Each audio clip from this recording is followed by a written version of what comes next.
That's college true. football playoff contention. So I'm going to take the Georgia Bulldogs. Well, I know I'm not here to say ditto, but Tyler pretty much stole my thunder. Obviously, huge rival game here. I think Georgia recovers from the loss and the setback at Ole Miss, but do or die for them in the CFP right now. So I'm going to give it to Georgia at home. All right, wrap us up, Jason Prill.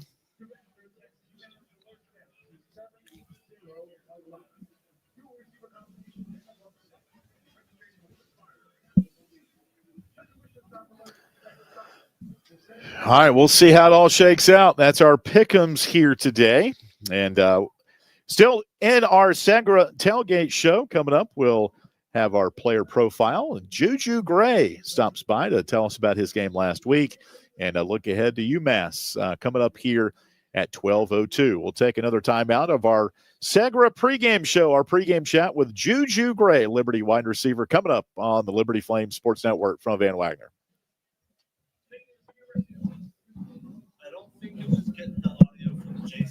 I couldn't hear him. Nope. Oh, sorry. Oh, by the way, Alan, it wasn't you. It was Jason changed his picks. Look. Well, what I submitted versus today, I don't know. Do I have to go with what I submitted? I never even think about that. Tennessee and ASU. That's how it always all right. You're like, darn it. I never. You should change it. No, I never even thought about doing that. I just submit stuff to Rick, and then I just do this. You should tell Nick to change it. Huh? That's good. The only problem was there's no. Or maybe not. We'll see how the day goes. But can't hear him on there. Is it work? Is it on? Yep, everything's live. We're good except for that.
I definitely turned on the Jets and went and scored. And then the second one, the pass was really important to me. I feel like that was not really a confidence booster for me, and not only me, but my relationship with K-Salt as well, because early in the game, we did still have a mistake, which costed the team, but then not only the end around, then coming back and catching the pass and then going to score, it was very big for me. It was very big. You talk about team. Quentin Cooley isn't usually the lead blocker, but for him to get there, and we all know how hard he plays, but that was pretty ironic that he was leading you into the end zone.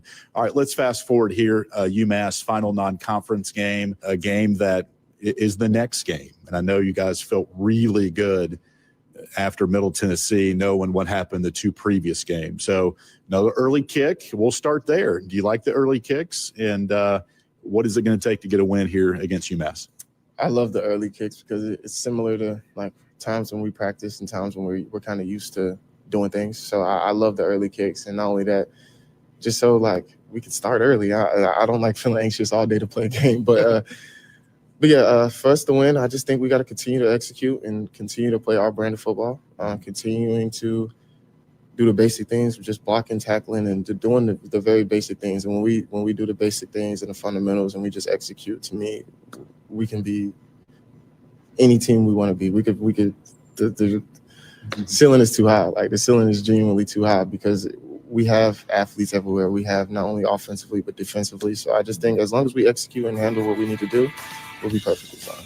It's Julian Juju Gray, wears number 1. Feel free to say hello to him when you see him around campus. Juju, appreciate the time. Have fun against UMass. Yes, sir. Thank you. All right, we got more pregame radio coverage coming up from Amherst, Massachusetts on the Liberty Flames Sports Network from Van Wagner. The Journey thanks Patel and Dalrymple, attorneys at law, for their support. Serving the greater Lynchburg and surrounding areas, the law firm of Patel and Dalrymple represents clients at every stage of a real estate transaction. For both residential and commercial property, Patel and Dalrymple serves buyers and sellers with personal assistance throughout the closing process. They also offer comprehensive estate planning and business organization services. Patel and Dalrymple can be reached at 434-832-7030 and online at pdlaw.us. This broadcast on the Liberty Flames Sports Network is made possible through underwriting support from Peary and Woolwine Family Dentistry. Peary and Woolwine Family Dentistry provides dental health services including dental implants, cosmetic dentistry, extractions, and more. Their office treats patients of all ages and accepts most insurances including Anthem. Peary and Woolwine Family Dentistry is located at 2229 Merle Road next to EC Glass High School in Lynchburg. You can reach the office by phone at 434-847-5331 and online at PearyFamilyDentistry.com.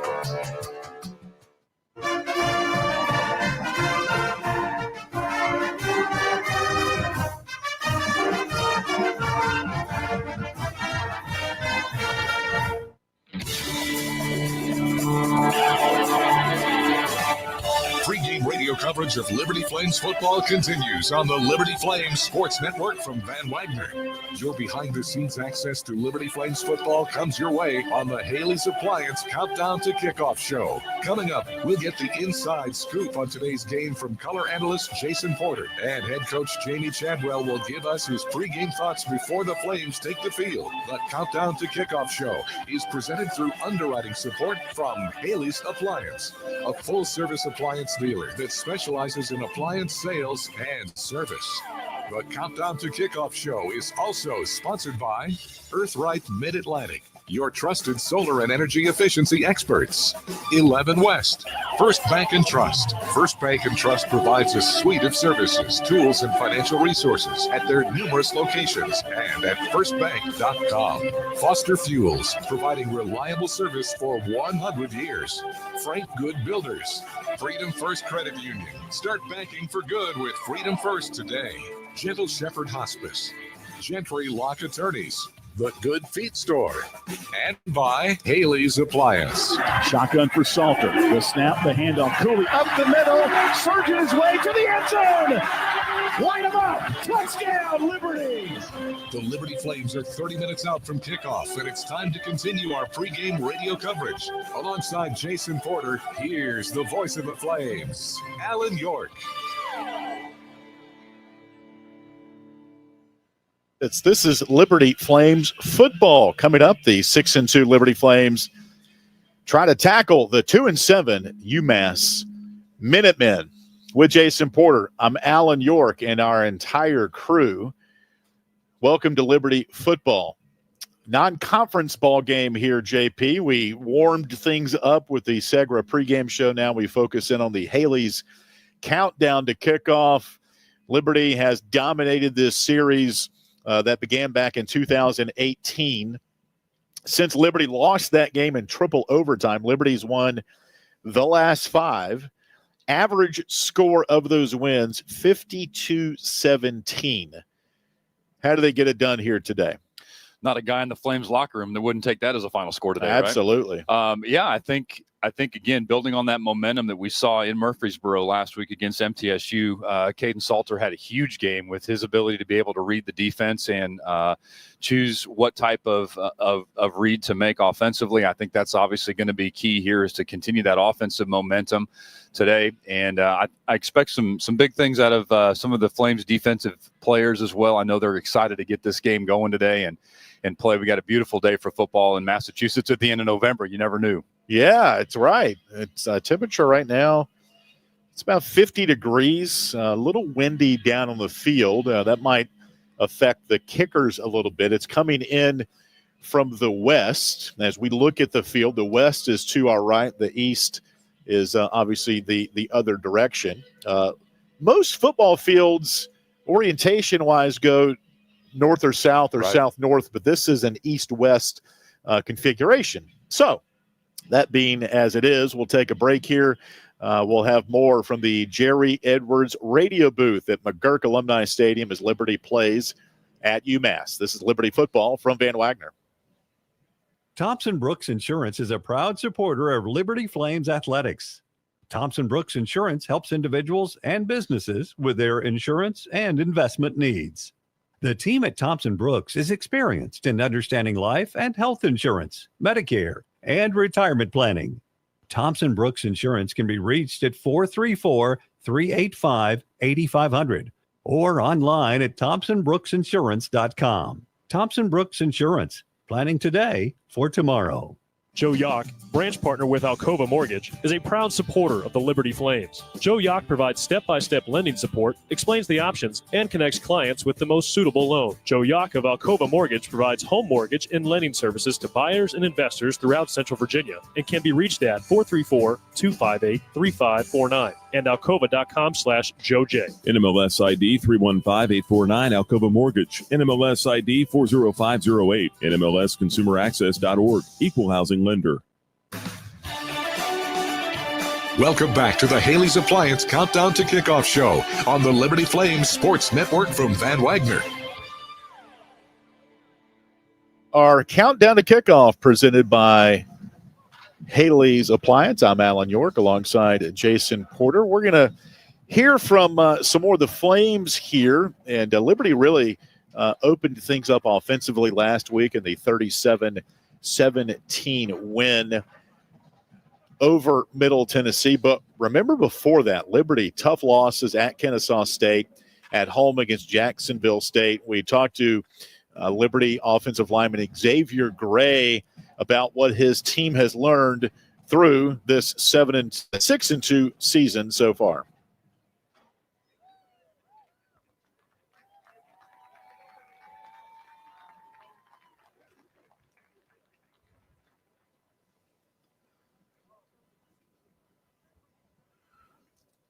And our best football right now as an O-line. So as we continue to go forward, I think it's only going to get better. And speaking of defensively, we talked last week, Liberty 5 sacks, 8 tackles for loss, both of those season highs. Here's Bryce Dixon again, Liberty defensive lineman on that effort last week at Middle Tennessee. It basically it kind of just started off at practice, just doing what we do, chasing our standard, and, just trying to get better each and every day, because that's just our goal each and every week. We don't really try to put goals on how much sacks we going to get, how many tackles we going to get. Just try to do our best and do our technique and do our job. And Jason, this team certainly has done that last week. Being around this team all season long, Jamie Chadwell, those two losses they had, they kind of lost the joy. Yeah. And it's amazing the elixir that winning can do for programs. You never want to lose a game, but even though last year it didn't feel like the pressure built up on them, they had that unbelievable season, went to the Fiesta Bowl. Even through the first few weeks, okay, we're winning, but then game 4 or 5, you started to kind of maybe feel that pressure, and Jamie Chadwell said that they did. And so I think losing those 2 games kind of got them back to center, and they were able to gather themselves, pick themselves up, and that effort you saw last week was one that I know they were proud of. Yeah, and you take those losses and you begin to get everything under the microscope. Everything begins to become analyzed a little bit and to try to figure out what the weaknesses were. And, you know, a couple of those early wins that were important wins, obviously, were sort of by the skin of the proverbial teeth. And as you begin to look back on those were some character building type of wins. But at the same time, you started to see some chinks in the armor. And Liberty has done a great job of correcting that here and has really, as we heard from X talking about it just a moment ago, they've addressed those issues now and have buttoned some things up. It's a beautiful college football Saturday here in the Northeast, and nothing like a radio broadcast or even watching on TV. The UMass band is deep. Yeah.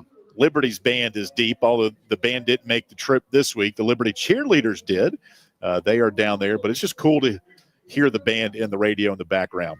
All right, we're just setting the scene here. We're getting ready for Liberty at UMass. When we come back, we'll hear from head coach Jamie Chadwell as our Haley's Countdown to Kickoff continues on the Liberty Flames Sports Network from Van Wagner. The Journey thanks C12 for their support. C12 is a network of Christian business owners and top executives. They're committed to building high-performance businesses as platforms to positively impact the world around them. With faith as the foundation, C12 members meet in exclusive confidential peer groups to dig into challenges, seize opportunities, and develop strategic plans. C12 can be reached in the business directory at myjourneyfm.com and at c12virginia.com. At Carilion Clinic, the success of their employees is based on a culture that welcomes them and nurtures their growth. As the largest nonprofit employer west of Richmond, Carillion's team members are always learning and forever curious. Carilion is more than a healthcare system. It's a team of unique individuals doing what matters most, caring for the community. Visit CarillionClinic.org/careers and search their opportunities. Come join 13,000 employees who are Carilion proud. Welcome back to the Haley's Appliance Countdown to Kickoff Show on the Liberty Flames Sports Network from Van Wagner. We're 10 minutes away from kickoff, and it's now time to hear the pregame thoughts from head coach Jamie Chadwell. Once again, here's the voice of the Flames, Alan York. Welcome back to pregame radio coverage of Liberty football. The Flames, another noon game here on the East Coast up at UMass, and we're joined by the head coach Jamie Chadwell. And coach, last week, checkpoint number 1, bowl eligibility. How did your team respond through the workouts this week as you prepared for UMass? I thought we had a nice week. I think one, to get a win, get that feeling back in that locker room, that joy, that energy, be contagious, the spirit that we played with. And so I thought the prep was good. They know that, our backs have been against the wall and we don't have any room for error anymore. And so I think they've approached it the right way. And we're excited about another opportunity to go get the win call. You get the likes of a Juju Gray back, and not just him, but just getting back to health here for the stretch run. How does that depth help you here with 3 games left? Well, it's huge. One, especially from an offensive standpoint, you're so rhythm based, and when you've not had a lot of guys there for the majority of the season and had guys in and out, it's hard to get in a rhythm, whether it's a quarterback, whether it's O-line, and that's been a challenge. And so I think the last couple of weeks from a practice standpoint, we've been able to get better, improve. Those guys have been able to understand their roles. And so hopefully you'll continue to see that today. And then we're excited about getting a couple of guys. Jay Hardy will be back today. Still limited a little bit, but we're thinking he can get some reps. So, and hopefully, he can add a presence for us up there up front. How about last week, Jamie? 5 sacks, 8 tackles for loss. Defensively, did you change anything schematically, or it was just one of those days where you guys were, playing with your hair on fire? You know what? We did have a little bit of from a schematic standpoint. You try to put some people, maybe some different positions. Maybe you move like a TJ Bush on the inside on a third down, so he can go against a guard instead of a tackle, or a CJ Bazile and some of those things. And then certain packages you put Ethan Crisp, who's been playing better. You put him on the edge where he can take care of some things. And so there's some scheme things there, but also too, I think our guys on defense, we've been challenged on that they can be a dominant defense. If you look statistically and things, there's times throughout games where we've really been dominant. We've just not been able to do it consistently for 4 quarters. It could be 3, it could be whatever, and we're still not there. But I think they're realizing and getting closer and closer to be able to play a complete game. And so, hopefully you'll see that continue.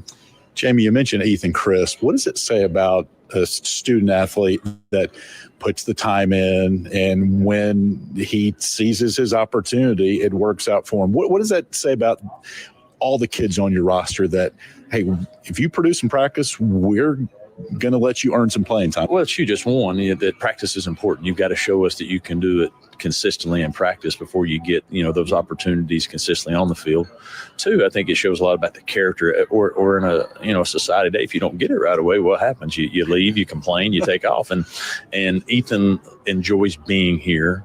He loves being here. He enjoys being coached. And no matter what we've asked him to do, he goes to the best ability, and he's got a great long-term vision. Hey, he's a redshirt freshman. Hey, I'm happy to be playing. Yeah. And then he's seen that he's practiced well and he gets more opportunities, and that's built confidence in him. And so he trusts. I think that's the big thing now is, do you trust your coaches as far as the plan they have for in the vision? And then are that trust that you have in them, are you showing throughout practice, earning that trust by the way you prepare? And he's done that.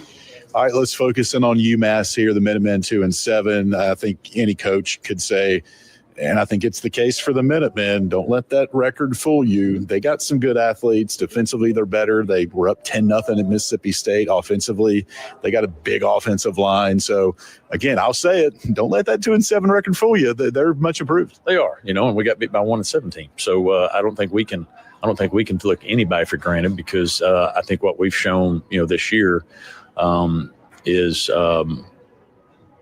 maybe we played our competition sometimes, right? And hopefully we're out of that. I think the last couple of weeks we played way better, but we've shown that, sometimes we'll just show up and just try to go through the motions. And this is the same type of environment, same type of game, that if we just show up, then we're going to be in a dogfight, and if we just try to go through the motions, they're much improved. I know their record is what their record is. They played a really tough schedule, a lot tougher than the one we've played. And they've not won many of them, but they're definitely capable of it. And, they've had an open week, so they're going to be prepared. Their quarterback's hurt, but they've had 2 weeks to get the other ones or whoever they're going to play ready. So we have to be ready to go. I believe our guys are, because they know, what's at stake. The more you win, the better the bowl opportunity you get, and obviously we want to continue to build momentum so as we get back in the conference play. All right, home stretch is here. Jamie, appreciate the time. We'll talk to you here when it's over. That was great. Flames, head coach of the Flames, Jamie Chadwell. Kickoff coming up, Liberty at UMass on the Liberty Flames Sports Network from Van Wagner.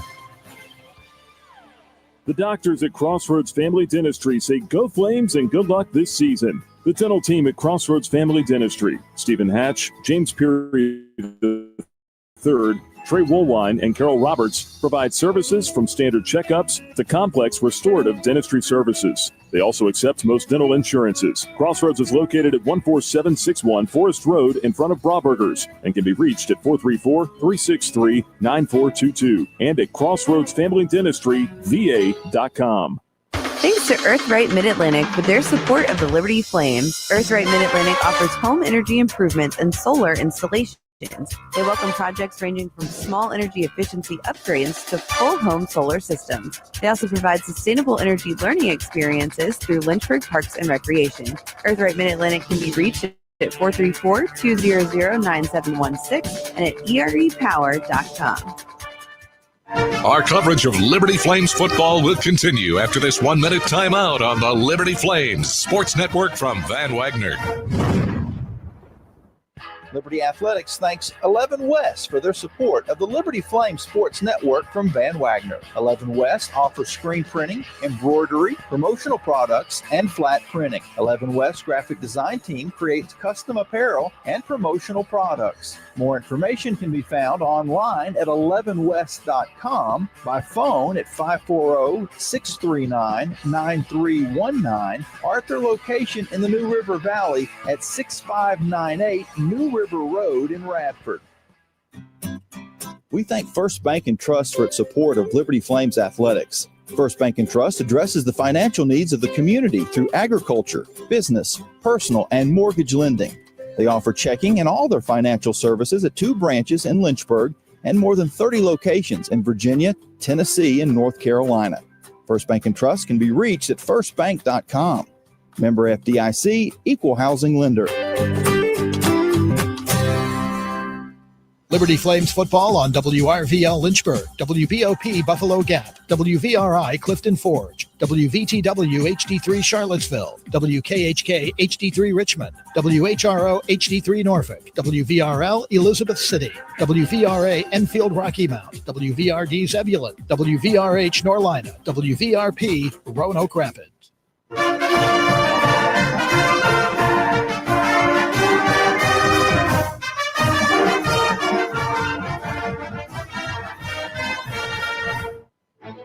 This is Liberty Flames football. I'm not only a believer, I'm a follower of Jesus Christ. When you have opportunity to impact people at the most prestigious institution of higher learning from a Christian background as Liberty University, you don't pass that up. I believe God's ordained this opportunity for me, and I'm blessed to be the football coach here. It's our plan to have our athletic program comparable to USC, to Notre Dame, to Alabama, to anybody in time. Strike the stone. I'm very confident in just our buy-in and discipline as a team. I feel like we're going to keep elevating and getting better. So the sky's really the limit. It's really on our control. Rise with us. Snap, spot. Go!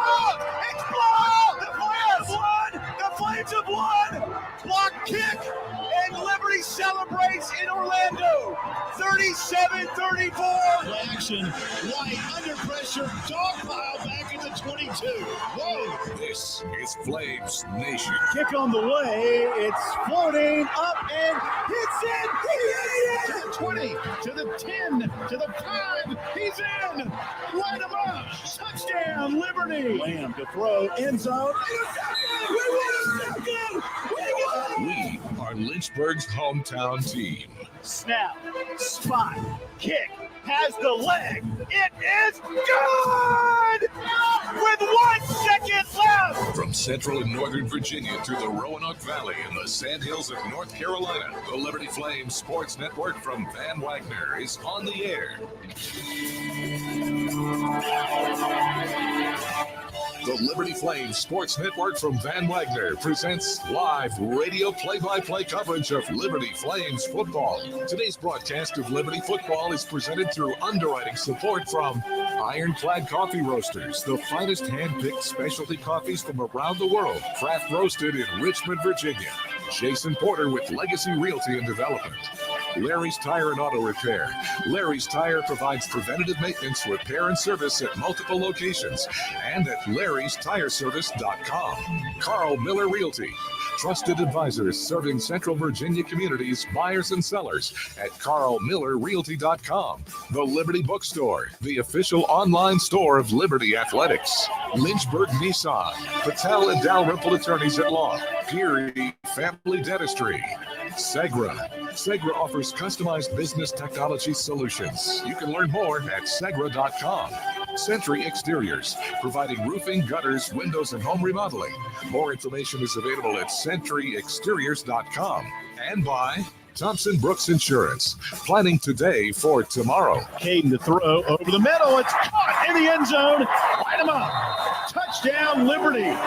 Austin Henderson, his second score. It's game time on the Liberty Flames Sports Network from Van Wagner. Alongside Jason Porter, once again, here's the voice of the Flames, Alan York. And today we are in Amherst, Massachusetts, Alan York alongside Jason Porter. And we'll send it down to Tyler Turner coming up here in just a little bit for the coin toss here. The captains lined up on the far sideline for Liberty: Joseph Carter, Bentley Hanshaw, Quentin Cooley, Xavier Gray, and Quentin Reese.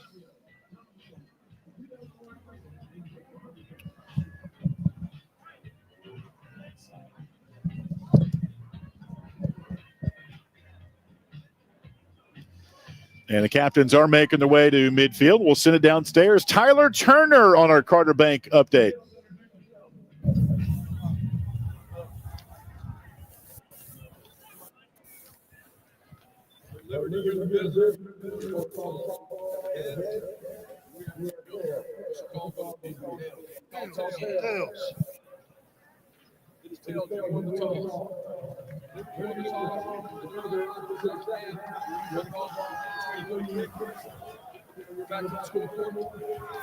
Massachusetts right here.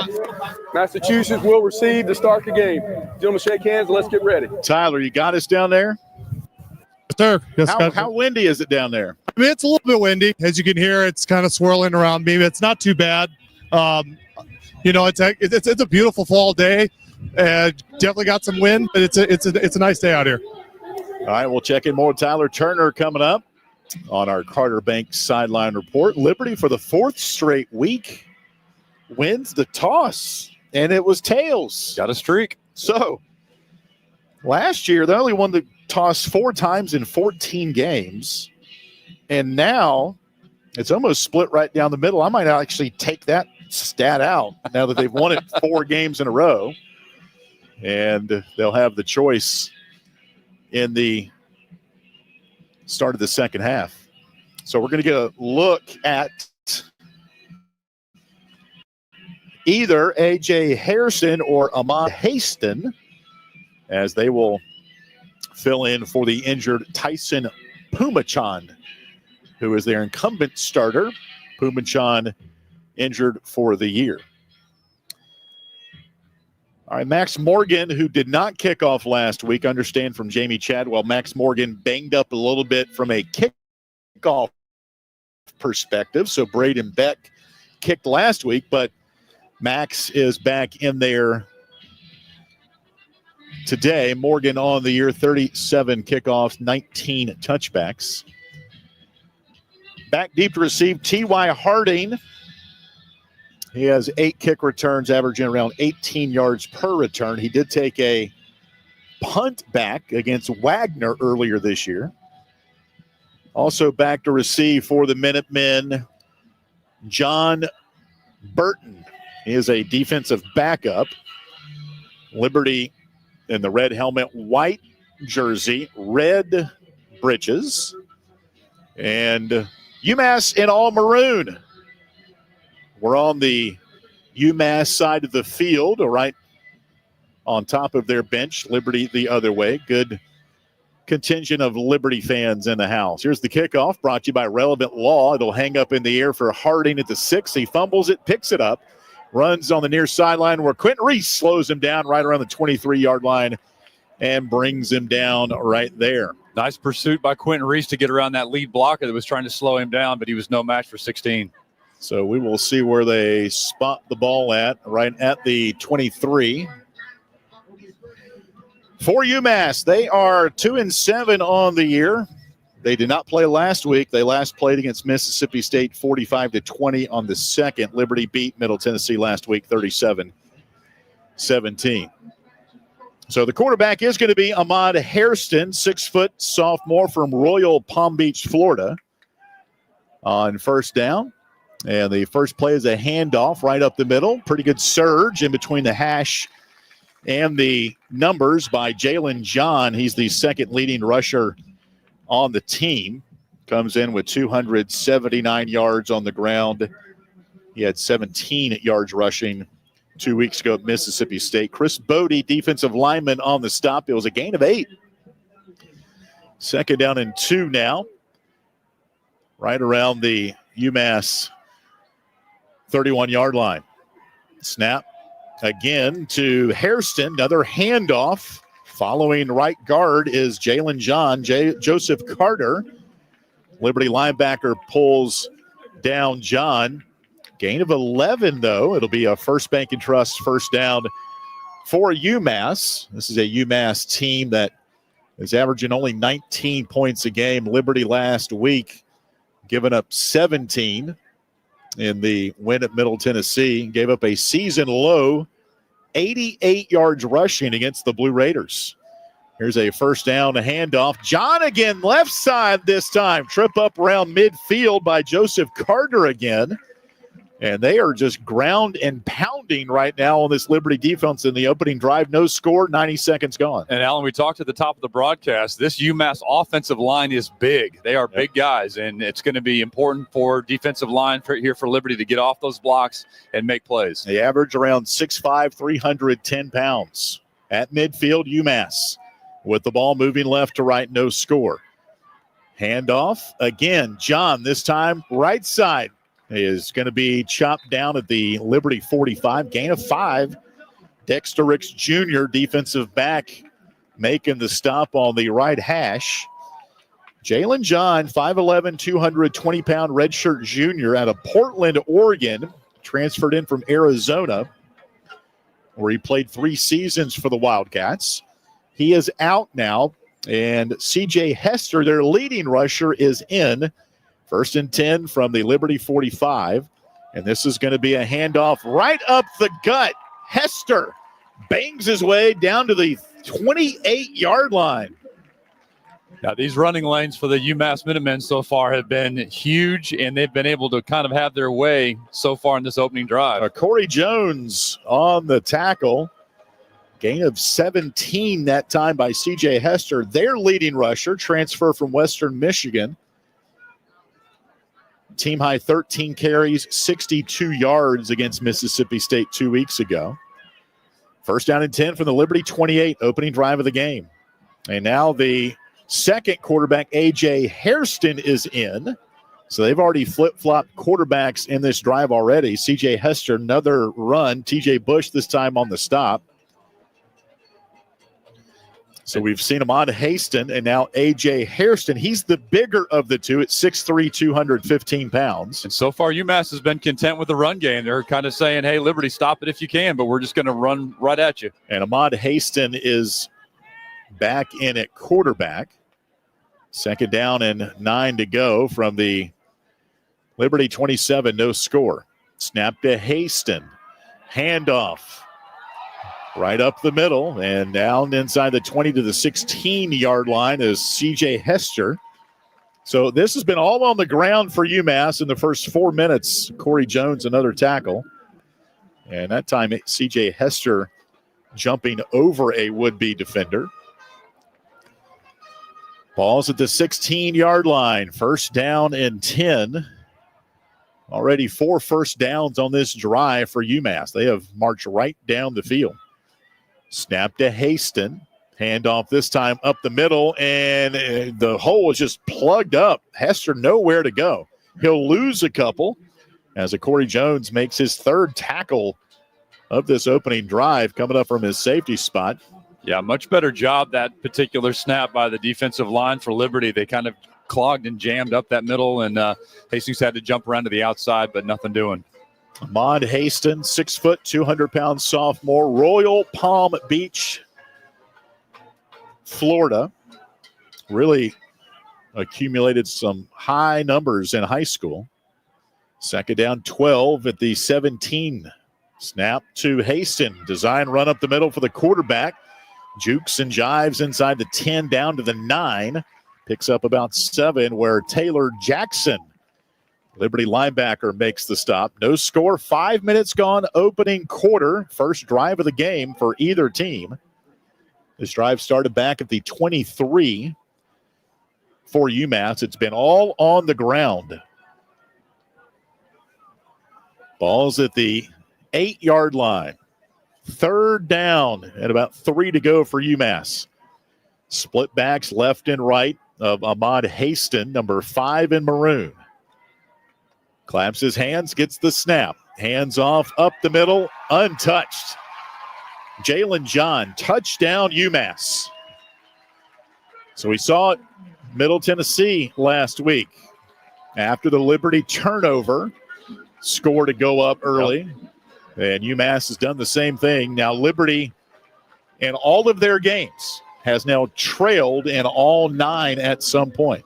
It's a good, solid momentum drive for UMass to open the ball game right down the field. Again, not even looking to throw the ball, just on the ground. Jacob Lurie, grad student from Blue Point, New York, 20 of 20 on extra points this year. He'll kick to our right. Snap down, ball's on the way, off the video board, and good. We have a timeout on the field. Our score, 9:20 left in the first. UMass 7, Liberty nothing. This is Liberty football from Van Wagner. Flames Nation, Liberty football returns to Williams Stadium in Lynchburg. Saturday, November 23rd, see Liberty take on Western Kentucky in a critical. What do you want from the field? Clash. Kickoffs at 1 p.m. Gates open at 11:30 a.m. It's Military Appreciation Day, and the first 4,000 fans will get a Liberty military cap. Enjoy a special halftime show as we salute our nation's armed forces. Liberty football versus Western Kentucky, November 23rd in Lynchburg. Tickets at lufootball.com. AquaPros is a proud supporter of Liberty Flames athletics. AquaPros serves Lynchburg and the surrounding region with hot tubs, pools, grills, hearth items, and accessories. AquaPros carries brands including the Big Green Egg, Marquee Spas, Hearthstone and Vermont casting stoves, and more. With locations in Lynchburg, Bedford, and Roanoke, AquaPros is ready to serve you. More information on AquaPros is available by phone at 434-237-5913 or at aquapros.com. The Journey thanks Blue Ridge Apothecary for their support. Blue Ridge Apothecary compounds personalized prescriptions to meet the needs of individual patients. They prepare medications such as bioidentical hormone replacement, skincare products, pain creams, and pet medications. Blue Ridge Apothecary is a compounding-only pharmacy located across from Towers Mall in Roanoke and can be reached through the Journey Business Directory at myjourneyfm.com or at 540-345-6480.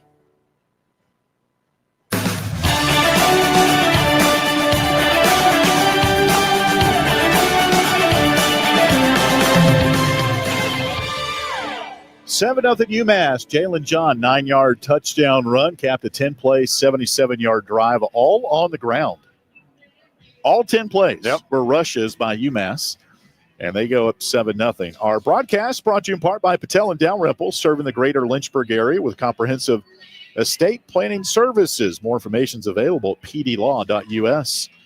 Now let's head across the way. Carter Bank update from the Liberty sideline. Tyler Turner, what's the vibe like after that opening drive by UMass?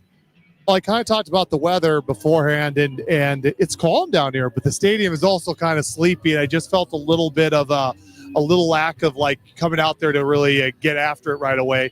Hopefully they're able to make some adjustments. I liked when they brought in Crisp as the extra linebacker in there, but definitely need to get some momentum, a little bit of energy out here on the sidelines. All right, thanks a lot, Tyler. CJ Kaloji will kick off for UMass, and he will kick into the wind. Kaloji on the year, 31 kickoffs, 14 touchbacks. Juju Gray deep to receive. He's a speedster out of Huntersville, North Carolina.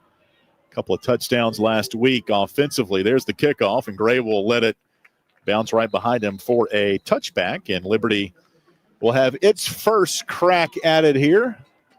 Again, Liberty has won 5 in a row against UMass by an average score of 52-17. They've outscored the Minutemen 261-87 before today. Now UMass has the lead early, and this is the first drive for Liberty. Caden Salter, 6'1 junior, out of Cedar Hill, Texas, last week, 11 of 15, 154, a couple of touchdowns. First down, he'll throw right side. Bentley Hanshaw, the tight end, is going to be wrestled down on the far side, numbers around the 27. He'll pick up a couple. Christian LeBrun, redshirt freshman from Cherry Hill, New Jersey, makes his 14th tackle. Alan, I like that play out of the to start the game here with just getting K-Salt in a little bit of a rhythm. One receiver each way. Second down handoff up the middle. Quentin Cooley Ricochets off a couple of maroon jerseys up to the 29, where Sean Bray Jackson, redshirt junior transfer from Florida State, makes the stop. It's a gain of 3 to bring up 3rd and 5 at the 30. 7-0 UMass, halfway home here in the first quarter. Liberty on 3rd down this season. Tops in Conference USA at 48%. 2 receivers right, 3 left. Empty backfield for Salter. 4-man rush for UMass. There's the snap to Salter. Looking right, stops. Now will run, and he will get the first down. Extends the right arm out as he goes out of bounds right by the UMass bench, and we'll see if they actually stopped him short at the 34-yard line. So it'll be 4th and 1, and Liberty's offense will stay out. Here's a pivotal play here. 7:56 left, and it's a full yard. This isn't 4th and inches. It is a full yard here. 4th and 1, and a whistle. Let's see. Ruling on the field, ball carrier went out of bounds short of the line of game. Previous play is under further review. And that's the voice of Gary Patterson, our referee today. It looked like Caden was pretty confident when he extended that right arm out that where he went out of bounds, he had the first down, but they stopped him short. Yeah, he slowed his stride there a little bit as well to almost give that perception from where we were a while, like you said, that he was confident that he got it. So maybe he was surprised by that and petitioned the sideline for review. And Teray Powell pushed him out of bounds. This is one of the plays that is reviewable. We watched a play last night, UCLA and Washington. There was a throw on the right sideline, and a flag came out, and one of the intended target was a tight end. He went out of bounds, came back in. They called illegal touching, and they talked about if he had been pushed out and came back in, that was not reviewable, but because he went out on his own and came back in, it was ticky-tack that they could review it. So want to get the call right versus not. And they are reviewing the spot. They've actually gone to a media timeout, which we're going to stay right here. Yeah, just to chime in for the field, I do believe it looked like Salter got that from my view. He had to get to the 35, and they marked him out at the 34. And no replay booth next to us. It is a couple of booths down.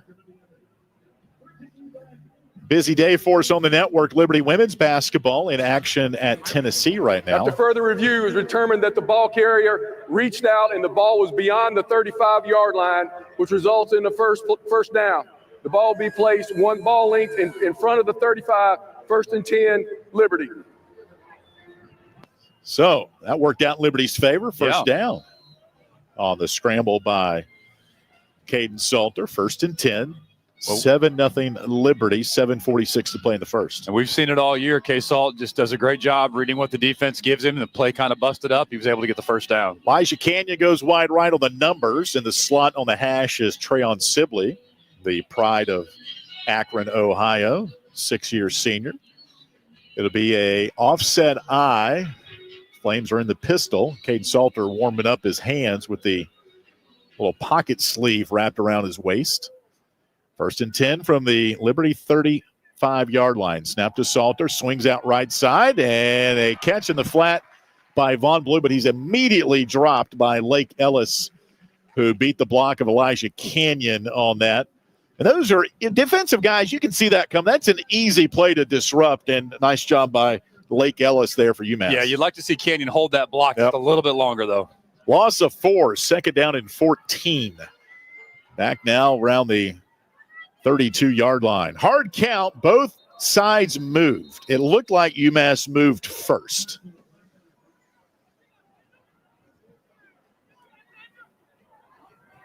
For the officials, converge on one another right of the offensive line.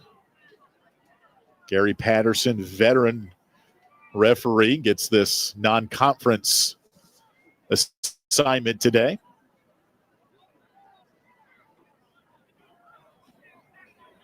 7-0 UMass, 7:06 to play. Clock stopped in the first.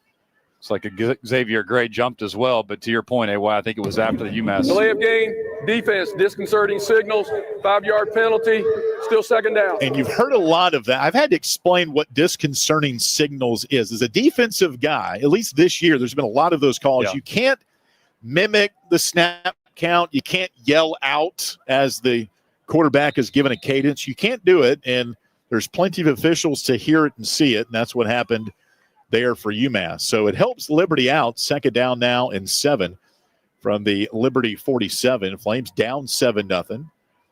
7 minutes to play in the first quarter. Backs left and right of Caden Salter. Claps his hands. Gets a snap. Hands off to Cooley. Met in the backfield immediately by Jalen Hudson. 6-year grad student transfer from Wake Forest.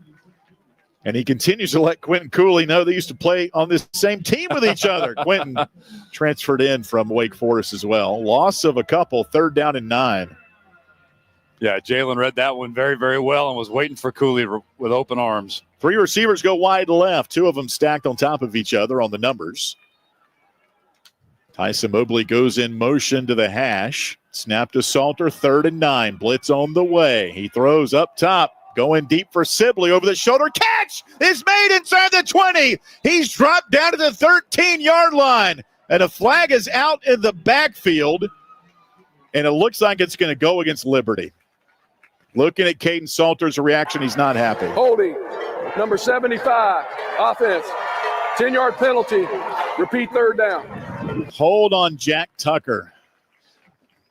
Well, anyway, I'm going to go glass half positive here on this one, or half full, I guess. That play was there. The ball was on the money, and I think we're going to see this play again throughout the course of this ball game. So that negates a huge gain. And now the Flames are behind the sticks, 3rd and 20. 2 receivers far side to the right, 2 to the near. Open field that way for Salter. 3rd and 20. Takes the snap for Aaron Fenimore. Throws over the middle. Pass right through the hands of Trayon Sibley and intercepted by UMass.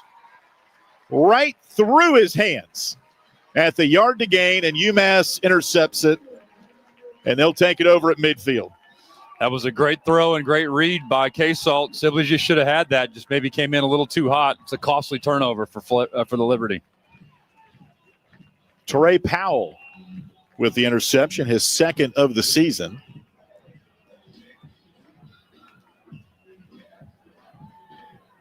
And just unfortunate.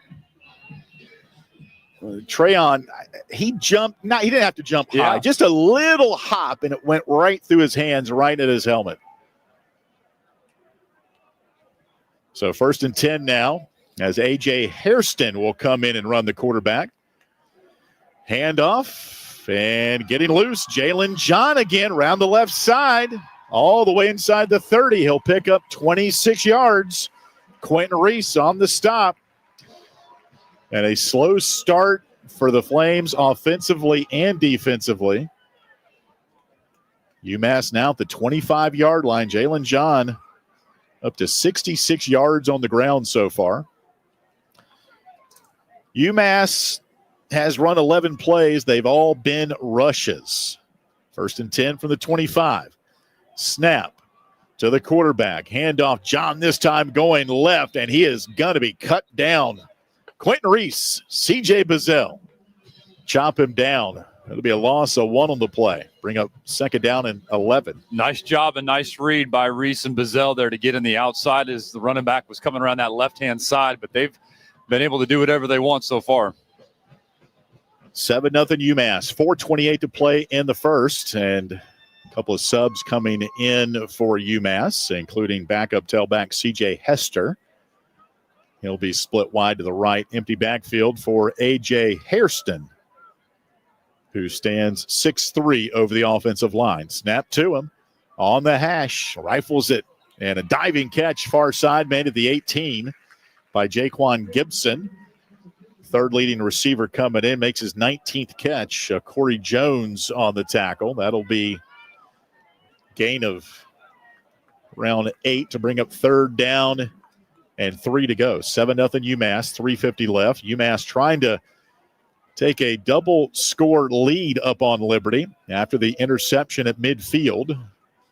3rd and 3 at the 18 of Liberty. Wing right, 2 receivers outside that wing to the right. Ahmad Haston is back in at quarterback. Gets the snap, runs right up the middle, and the Flames knock him down. He picked up about 1. It'll be 4th and short. Jerome Jolly, big collision on that hash mark to knock down Haston. Yeah, great read by Jolly, kind of lurking there in the backfield, and he saw that Haston was going to have the quarterback keeper, and he came up and met him right at the line. And now it's 4th and 1 for UMass. At the Liberty 16-yard line. UMass on the year, 9 of 17 on 4th down. Last week, they did not attempt one at Mississippi State. 4th and 1 at the Liberty 16. The snap to Haston. Hand off up the middle. I don't know. He looks short. C.J. Hester got the carry, and the Flames will hold second straight week. Inside the red zone, the Flames defense turns over their opponent on 4th down. What a huge defensive stop for the Flames defensive unit right there. Tyler talked about it being a little bit of a quiet sideline. I don't think it is now. At the LU 16, C.J. Bazell that time. Knocking down C.J. Hester. Timeout on the field with 2:39 left in the first quarter. 7-0 UMass. This is Liberty football from Van Wagner.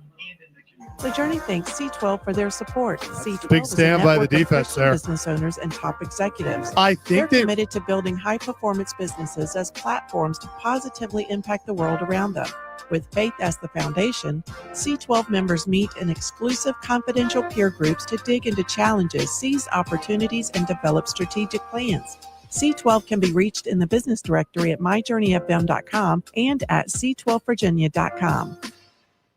At Carillion Clinic, the success of their employees is based on a culture that welcomes them and nurtures their growth. As the largest nonprofit employer west of Richmond, Carillion's team members are always learning and forever curious. Carillion is more than a healthcare system. It's a team of unique individuals doing what matters most, caring for the community. Visit carillionclinic.org/careers and search their opportunities. Come join 13,000 employees who are Carillion proud.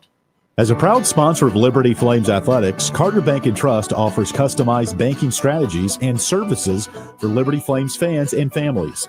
This includes banking services along with mobile banking tools through Carter on the Go. Carter Bank branches are located throughout Virginia and North Carolina, including 8 in the Lynchburg area. They can be reached at cbtcares.com.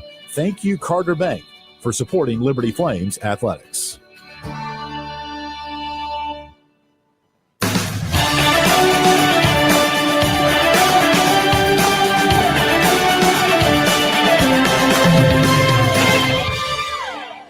2:39 left in the opening quarter. 7-0 UMass. Got a couple of shout-outs today. Ruthie in Michigan. Kathy in Lynchburg. Kevin in Forest, Virginia. Bridget, Hudsonville, Michigan. They all say go Flames. Watching on our Liberty Facebook stream, LFSN Radio. I got family checking in from Pennsylvania and Illinois today, AY. All right. Flames Nation all around the world tuning Yes, in to us on the radio. 7-0 UMass. Liberty, big defensive stop to get the ball back at the 16-yard line. First down handoff. Quentin Cooley tackled from behind. Actually, that was Billy Lucas on the carry. And there is a injured offensive lineman. Injured Liberty player. And he is on is that Bentley Is that Henshaw? Bentley? Yeah, I think Bentley Henshaw, Liberty tight end. Didn't really see what happened to Bentley on that play, but he's on his stomach right now. I think he was lead blocking there. Might have got rolled up on, but now they're going to roll over Bentley on his back. Head coach Jamie Chadwell out with the training staff. They are taking a look at his right ankle, right foot. Lead trainer Elias Levenway is out there as well. 2:28 to play, first quarter, 7-0 UMass. Liberty's defense holding on fourth down at the 15-yard line, getting Liberty the ball back. And the first play on this second drive was a handoff. And now they're bringing out a couple of more medical personnel. You can tell how much Bentley Hanshaw means to this team. He's a captain, veteran of this team. The whole offense is literally out on the field awaiting Bentley to get helped up. The offensive linemen come over here to help him off the field as well. And Bentley is helped off now, not putting any pressure at all on his right foot. Think back to Bentley Hanshaw's career, and just with him coming out of the game here. Remember back the touchdown catch he had against Oregon in the Fiesta Bowl last year. Redshirt senior, Moore Park, California. Last year, he was 6th in the country with tight end touchdowns with 6. And so now Flames really thin at tight end. Austin Henderson didn't even make the trip. So you got a lot of 2 tight end sets. Bo Burklow, Caleb Ryan, 2 others listed on that tight end depth chart. And Flames are going to send in Caleb Ryan.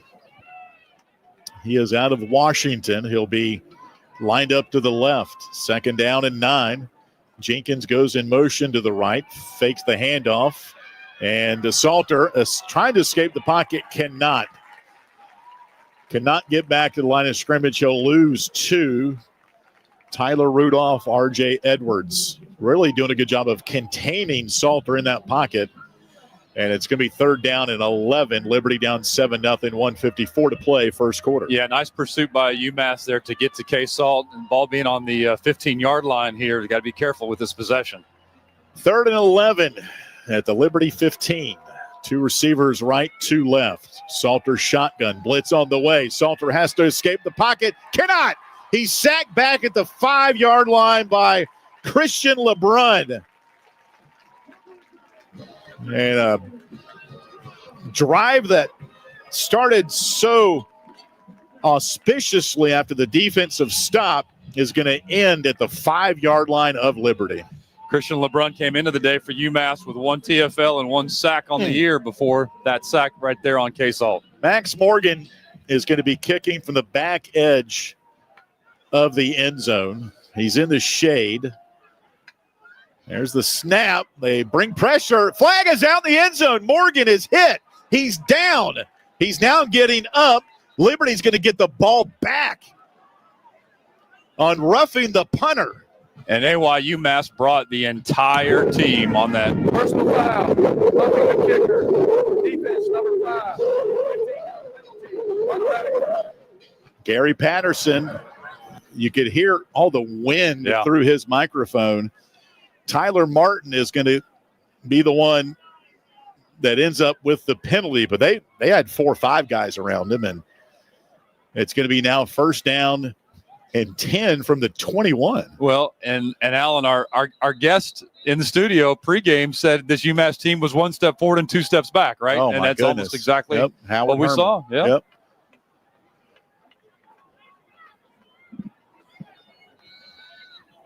So now at the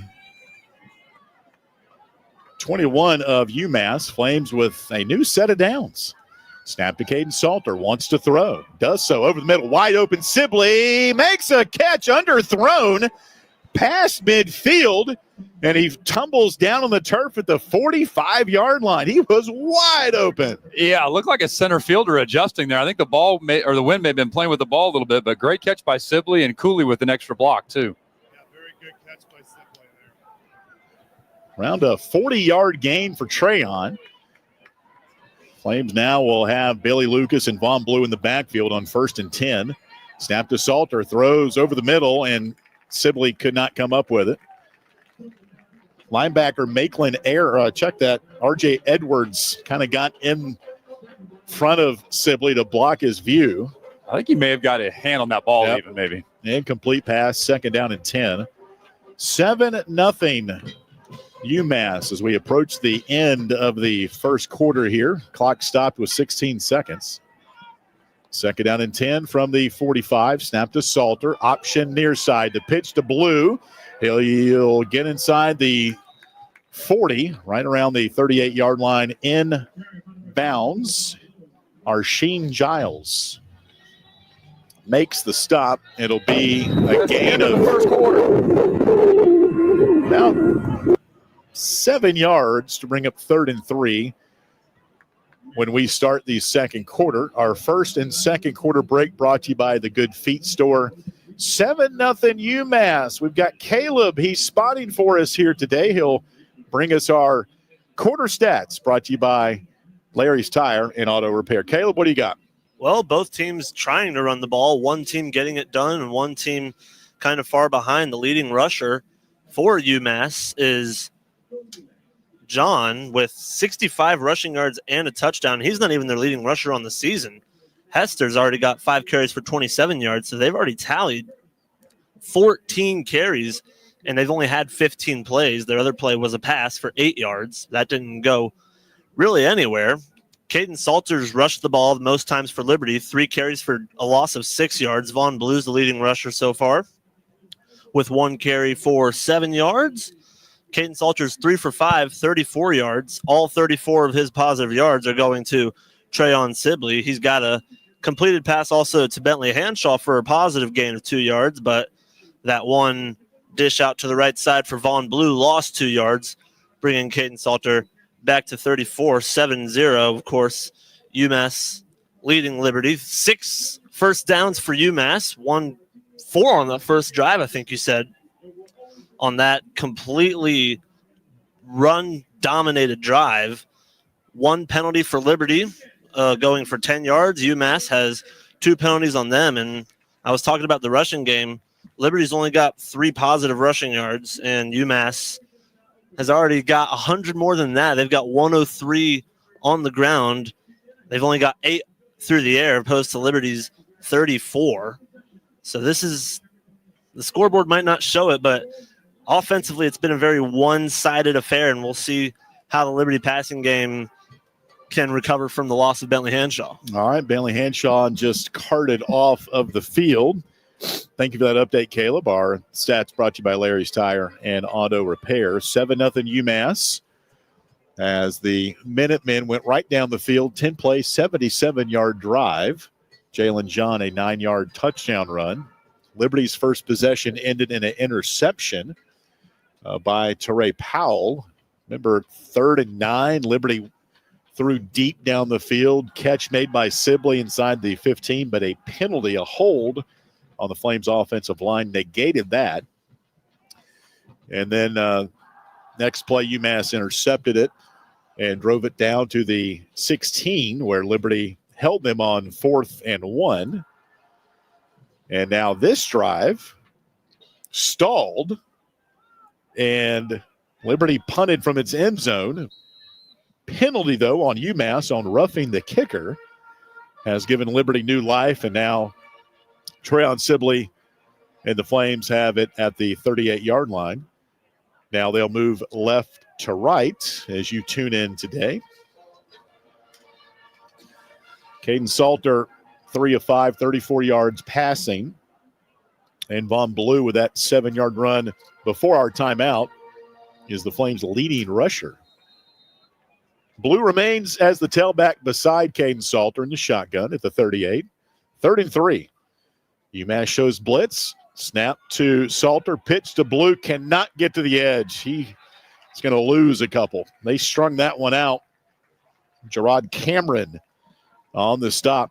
It'll now be 4th down after a loss of about 4 And Alan, you figure UMass has had a lot of time to prepare for this option read. They had a lot of film last week with Liberty running this frequently against MTSU, able to stop at that time.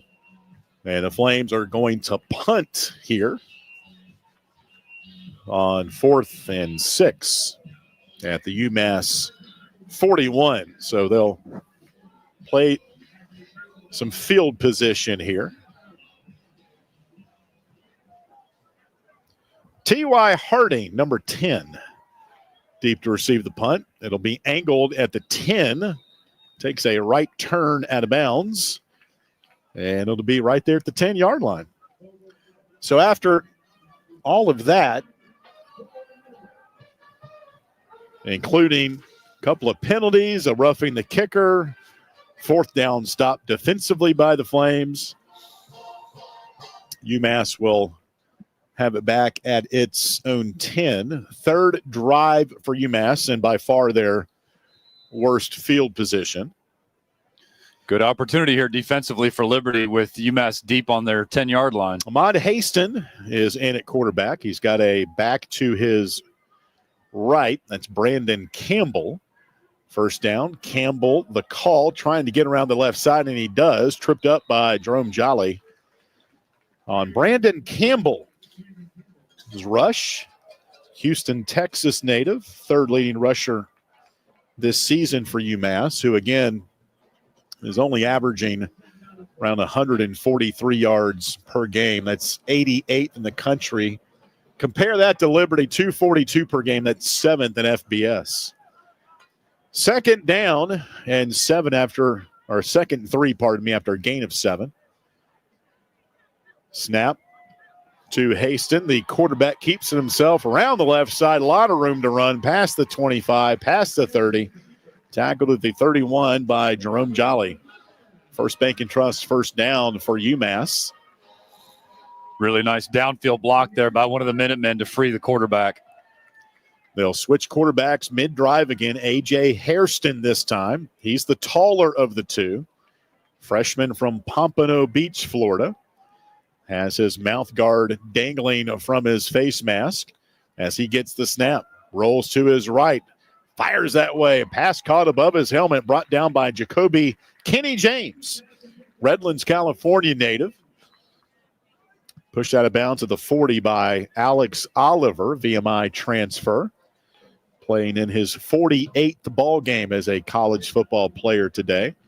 7-0 UMass. 12:40 left in the first half. UMass in all maroon today. Liberty red helmet, white jersey, and the red pants. 2nd down and 1 from the UMass 40, moving to our left. Snap to Hairston, and a handoff up the middle, right at the sticks by Campbell. Where's number 23? And it's going to be enough for a First Bank and Trust first down. TJ Bush, Taylor Jackson on the tackle right up the middle. Ball is inside the right hash. 7-0 UMass. 12 minutes to play first half. Kenny James split to the right.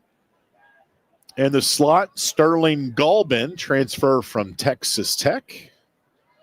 And one receiver to the left, that's T.Y. Harding. On first down and 10 from the 41. Quick out right side, pass caught by Kenny James. And the Flames dog pile on him right around the 43-yard line. Gain of a couple. Alex Oliver, the first guy there. Similar offensive screen to what we saw with Liberty try to do, that the Flames weren't fooled on that one. Nice stop. Eli Hall also in on that stop, transfer from Wake Forest. Where's number 93? 2nd down and 8, 7-0 UMass, 11-11 left in the first half. Ahmad Haston is back in at quarterback. They're just switching them. Yeah. Every play, it seems like. 2nd down, 8 from the UMass 43. Snap to Haston. Handoff again to Campbell up the middle. Wrestled down between the hash marks at the 43. Jerome Jolly is there. Jolly, his last 4 games, averaging around 5 tackles a game. He has 22 tackles his last 4 compared to 12 in his first 4 games. You can see his production. Well, and huge week last week. 7 tackles, 1 sack against MTSU. Yep, that was a team high for Liberty in the win at Middle Tennessee. All right, 3rd down and 6. Big play here for the Flames defense. A.J. Hairston back in at quarterback. 3 receivers wide right. Snap to Hairston. Wants to throw. Goes up top right sideline. Catch made over Alex Oliver. First down. Alex did not even see the ball coming. And T.Y. Harding turned and saw it flash in front of him. He made the catch right over Alex Oliver. Harrison threw a beautiful ball there to the right sideline, right in front of the Flames bench for the completion. And Jalen Lay, transfer from Clemson, 6'6", 270. He is a big tight end. He comes in lined up to the right beside the tackle. That gain will go for 32. First down, throw over the middle. Ball tipped up in the air and incomplete. Flag is out, though. The ball tipped away. Alex Oliver, there's going to be a hold on Liberty. Looks like Oliver may have grabbed the receiver coming across the middle. Holding, defense, number 12. 10-yard penalty, automatic first down. So the Flames now will have to defend inside the Earthright Mid-Atlantic red zone again. They held UMass the last time they were inside the 20. They'll spot it at the 15. 7-0 UMass. 9:30 left to play, second quarter. Double tight end for UMass. Quarterback is Hairston. Campbell the tailback. Hairston, play action. Throwing, fade in the corner, out of bounds. The catch was made in the near left corner by Harding, but he was out of bounds. I didn't even think he was going to get his hands on that ball coming out of Hastings' arms or his hand there. That looked like that was going to be really high. A.J. Hairston today, 4 for 4 throwing, now 4 of 5. And they flip-flop quarterbacks again. Ahmad Haston is back in. So Haston and Hairston, the 2 quarterbacks. Second down and 10 from the Liberty 15. 2 receivers to the left. Second down, handoff. Campbell, little weaving, and he brags outside the numbers. He's down at the 4-yard line. Jamal Miles, redshirt freshman from Pellin, Alabama, made the stop for Liberty. These running backs for UMass, both John and Campbell, are about the same size, about that 5'10", 5'11", 200. It's first down and goal. Handoff up the middle to Campbell. He's stopped by T.J. Bush and Jerome Jolly. So second down and goal at the 3. 7-0 UMass. 8:48 to play first half. Here from Amherst, Mass. Just 2 possessions apiece in that first quarter for these 2 teams. Thanks in large part to a 10-play, 77-yard drive, all on the ground by UMass. The quarterback is Ahmad Haston. It's second down and goal from the 3. Campbell, the tailback, to his left. There's a snap to Haston. Hands off to Campbell. Chopped down again at the line of scrimmage. This time, it was Taylor Jackson. Great read by Taylor Jackson to come up from that safety spot and make the tackle, save the touchdown. He was unabated otherwise. It's third down and goal now. A loss of 1. It's back at the 4.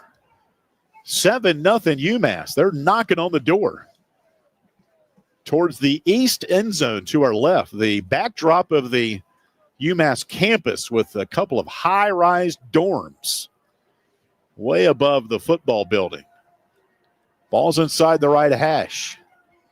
Hairston, the quarterback. Campbell, the tailback, to his right. Snap down on third and goal. He's under pressure. He goes down. The ball is thrown incomplete. Jackson was there. And now the No Flames call. are taking it back the other way. It's not a fumble. It's of course incomplete. C.J. Mazzell, Quentin Reese there on the stop. Ruling So on the fourth field is and an goal. incomplete forward pass, fourth down. Flames played to the whistle. Amarian Williams was racing down the far sideline. And now a field goal opportunity for Jacob Lurie. And this is a glorified extra point. Maybe a little bit deeper. Let's see where they spot it down. Around the 22. In his career, 29 and in, he is 7 of 8. Kicking inside the right hash mark. To our left. Snap, ball down, kick is up, and the kick is good. So UMass adds to its lead, but in some ways, maybe glass half full as the Flames defense holds. And Liberty was offsides on the kick. Well, a solid bend don't break moment, though, for the Flames defense in that. We'll await the call from Gary Patterson. Offside, defense, line up in the neutral zone. That penalty's declined. Result of the play, field goal. So the field goal was good. Immediate timeout. We'll take a timeout. 10-0 UMass. 7:20 left first half. This is Liberty football from Van Wagner. This broadcast of Liberty Flames Athletics is brought to you through underwriting support from Coca-Cola. Coca-Cola is proud to present today's post-game report on the radio. On your way home, the Liberty Flames Sports Network will go inside the locker room and bring you the post-game thoughts from the Liberty Flames student-athletes and head coach. More information on Coca-Cola is available at Coca-Cola.com. Coca-Cola is a proud supporter of Liberty Athletics. The doctors at Crossroads Family Dentistry say go Flames and good luck this season. The dental team at Crossroads Family Dentistry, Stephen Hatch, James Peary III, Trey Woolwine, and Carol Roberts provide services from standard checkups to complex restorative dentistry services. They also accept most dental insurances. Crossroads is located at 14761 Forest Road in front of Brauburgers and can be reached at 434-363-9422 and at crossroadsfamilydentistryva.com. Thanks to Earthright Mid-Atlantic for their support of the Liberty Flames. Earthright Mid-Atlantic offers home energy improvements and solar installations. They welcome projects ranging from small energy efficiency upgrades to full home solar systems. They also provide sustainable energy learning experiences through Lynchburg Parks and Recreation. Earthright Mid-Atlantic can be reached at 434-200-9716 and at erepower.com.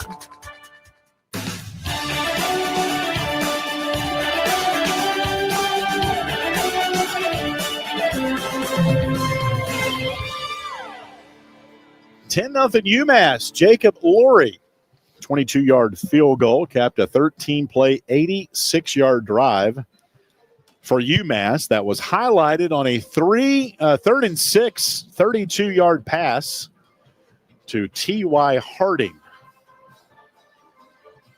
Flames held, though, inside the 5 to force the field goal. Word of the week around the football program was contagious. Is your attitude contagious? Is your effort contagious?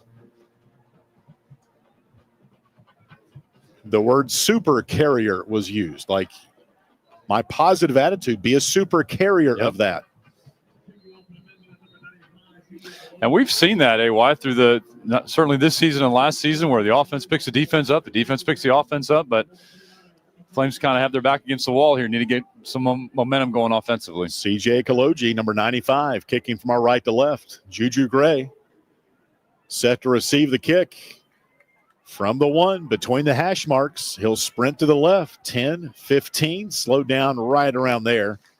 And they'll bring him down around the 16, 17-yard line. Our broadcast brought to you on the radio today in part by C12, a peer advisory network of Christian business owners and top executives committed to building-high-performance businesses.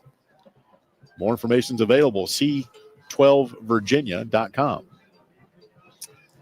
18-yard line. The white-cladded Flames will start this drive. Dante Lee in the ball game to the right. Tyson Mobley in the slot. First down handoff. Quentin Cooley, nice jump cut right up the middle, bulldozing his way up around the 31-yard line. 12-yard gain for Quentin Cooley. And we know what is contagious for this Liberty Flames offense, and that's when Quentin Cooley gets going. Powerful run right there by Cooley, legs churning, challenging these UMass defenders to pull him down. Terrell Johnson, Washington, D.C. native on the tackle. First down at the 31. Snap to Salter. Throws over the middle. Jacob Jenkins, a catch in traffic. Bang down near midfield. Stands up, the ball in his right hand. Extends that right arm and says, you got to hit me harder than that, Jeremiah McGill. A little hurry-up offense here for the Flames. Yep. Going to be a gain of 20 for the Flames. Hand off to Cooley up the middle. Tackle down at the UMass 45 by Christian LeBrun. Flames offense starting to get a little greased up here. That catch by Jacob Jenkins a minute ago, his 8th of the year. Also has got 2 touchdowns. Second down. Handoff up the middle. And another big hole for Cooley between the hash marks down to the 38-yard line. First Bank and Trust first down, 10-0 UMass. 5:50 left in the first half. Brandon McElroy on the tackle that time. Pasadena, California native for UMass. Ball is at the UMass 38. Snap to Salter. Hands off Cooley. Left side. He's going to make a cut at the 30. On his feet. 25-20. 15. They finally bring him down. Inside the 15-yard line. Quentin Cooley. Tackled down by Jalen Hudson and Terrell Johnson. It took 2 of them to bring him down. It may have taken 3 because I think our colleague Tyler Turner went down on that play as well. Yeah, knocked me down. You all right, brother? Had nowhere to move. Oh, man. Hang in there, Tyler. Can't get any closer to the action than that, folks. First Bank and Trust first down. That gain of 27 yards for Quentin Cooley. Huge play. It's at the 11 of the Minutemen. Snap to Salter. Turns left. Hands off to Cooley again up the middle. He'll skip past the defender into the end zone. Light him up. Touchdown, Liberty. Great momentum, great drive. Service mostly by Quentin Cooley on that play, but Liberty offense and the sideline needed that shot. That is the 9th touchdown on the year for Quentin Cooley. 29th of his career. You think Mike Tyson punched that hard last night in his fight? Wow. That was a great drive for Liberty. Colin Carhue, number 98, will kick the ball up between the uprights, and it's good, right off of the scoreboard. We have another timeout on the field. 5:01 left in the half. UMass 10, Liberty 7. This is Liberty football from Van Wagner.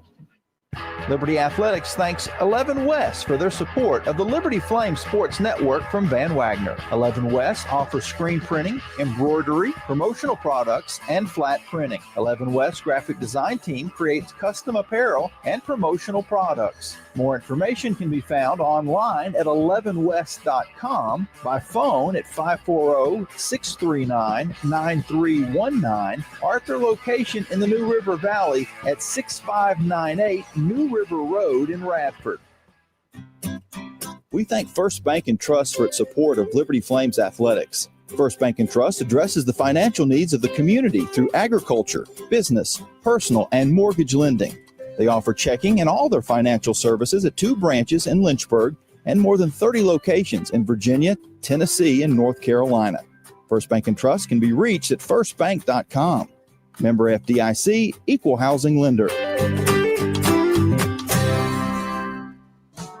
Turn up the heat.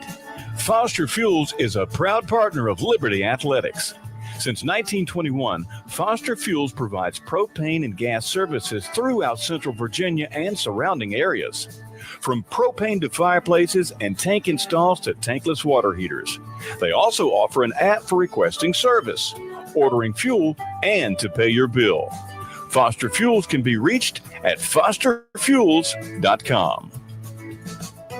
Liberty Flames football on WRVL Lynchburg, WBOP Buffalo Gap, WVRI Clifton Forge, WVTW HD3 Charlottesville, WKHK HD3 Richmond, WHRO HD3 Norfolk, WVRL Elizabeth City, WVRA Enfield Rocky Mount, WVRD Zebulon, WVRH Norlina, WVRP Roanoke Rapids.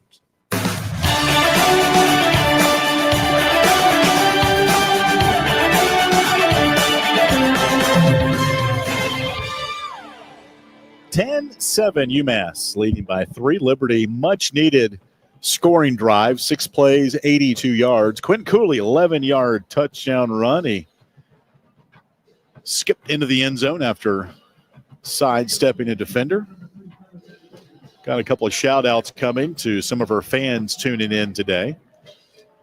Max Morgan for Liberty will put his right foot into it as he kicks it off the tee. It'll end up in the back of the end zone, right on top of the M of Massachusetts in the white stitched-in turf. So UMass from the 25 will start this drive with 5:01 left in the second quarter. Our game today brought to you by Blue Ridge Apothecary. Compounds medication to help alleviate sickness for people and pets. More information is available in the Journey Business Directory at myjourneyfm.com. Really important defensive stop here for the Flames. A.J. Hairston's the quarterback, wears number 8. Handoff bouncing outside around the corner, and more is C.J. Hester. Pushed out of bounds by Bryce Dixon. Good to see Jay Hardy back out there too, Yeah. Jason Porter, number 4 in white. It's been banged up a lot this year, but talent-wise, off the charts, say these defensive coaches. Jamie Chadwell had a big smile on his face last night telling us that he was going to return to some action today. So the Flames a little bit deeper on that D line. Haven't seen Elite Naren out there yet today. Not to say he has not played, but haven't called his name out. 1st and 10 from the UMass 35. Handoff up the middle. And a little crease is cut short after a gain of 3 by C.J. Hester. Joseph Carter, Flames defensive leader at linebacker, wears number 25. He made that tackle. 10-7 UMass, 4:09 to play in the first half. Another quarterback change for the Minutemen, Ahmad Haston. He is rotating with A.J. Hairston as they rotate in place of the injured Tyson Pumachan, who used to play at Clemson and Georgia Tech. Not at the same time, though. 2nd down and 6. Around the left side, the quarterback, Haston, on the move inside Liberty territory. Pushed out of bounds by Joseph Carter. The UMass student radio play-by-play man right through the glass to my left is really excited after that play. UMass does a nice job of using big 81 Mazzotti there as a lead blocker to sweep around, and they did that again for a huge gain.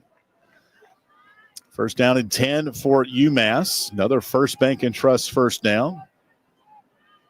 10-7 UMass, 3:19 left in the first half. A.J. Hairston, number 8 in maroon, empty backfield. Takes the snap on 1st down. Pocket holds. Throws near side. Catch made, but dropped at the 45-yard line. Dexter Ricks bringing down the receiver, Jaquan Gibson, who is out of Fayetteville, North Carolina.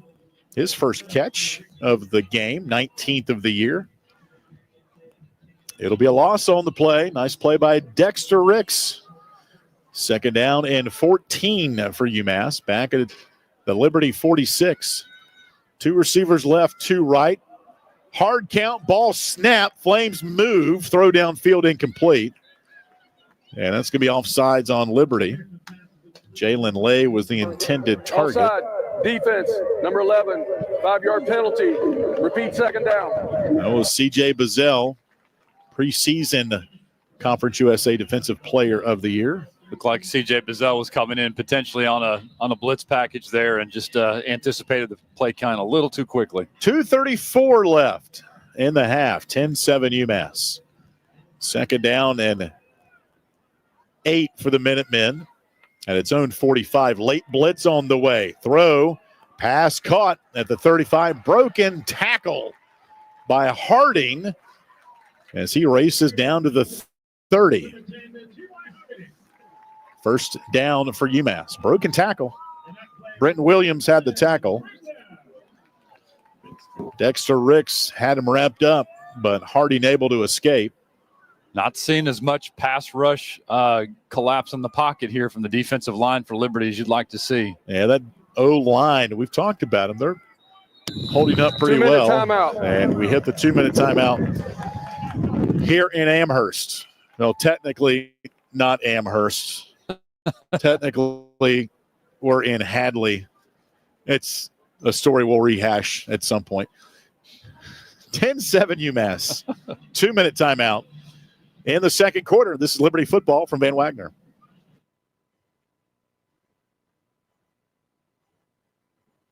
Returns to Williams Stadium in Lynchburg. Saturday, November 23rd, see Liberty take on Western Kentucky in a critical Conference USA clash. Kickoffs at 1 p.m. Gates open at 11:30 a.m. It's Military Appreciation Day, and the first 4,000 fans will get a Liberty military cap. Enjoy a special halftime show as we salute our nation's armed forces. Liberty football versus Western Kentucky, November 23rd in Lynchburg.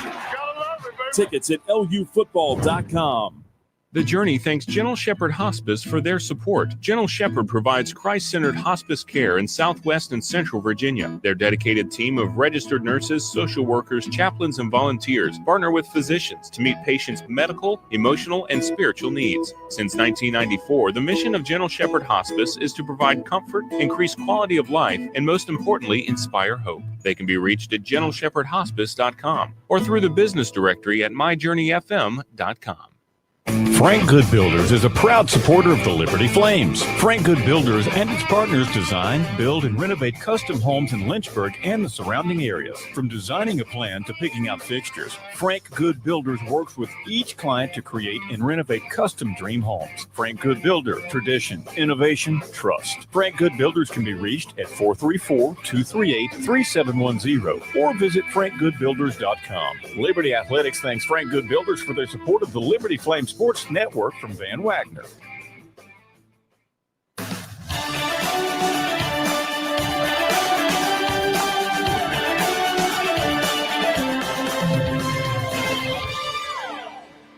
Welcome back to the University of Massachusetts. UMass leads Liberty 10-7. Developing story of the Flames defensively. Alex Oliver is on crutches and has a boot on his right leg.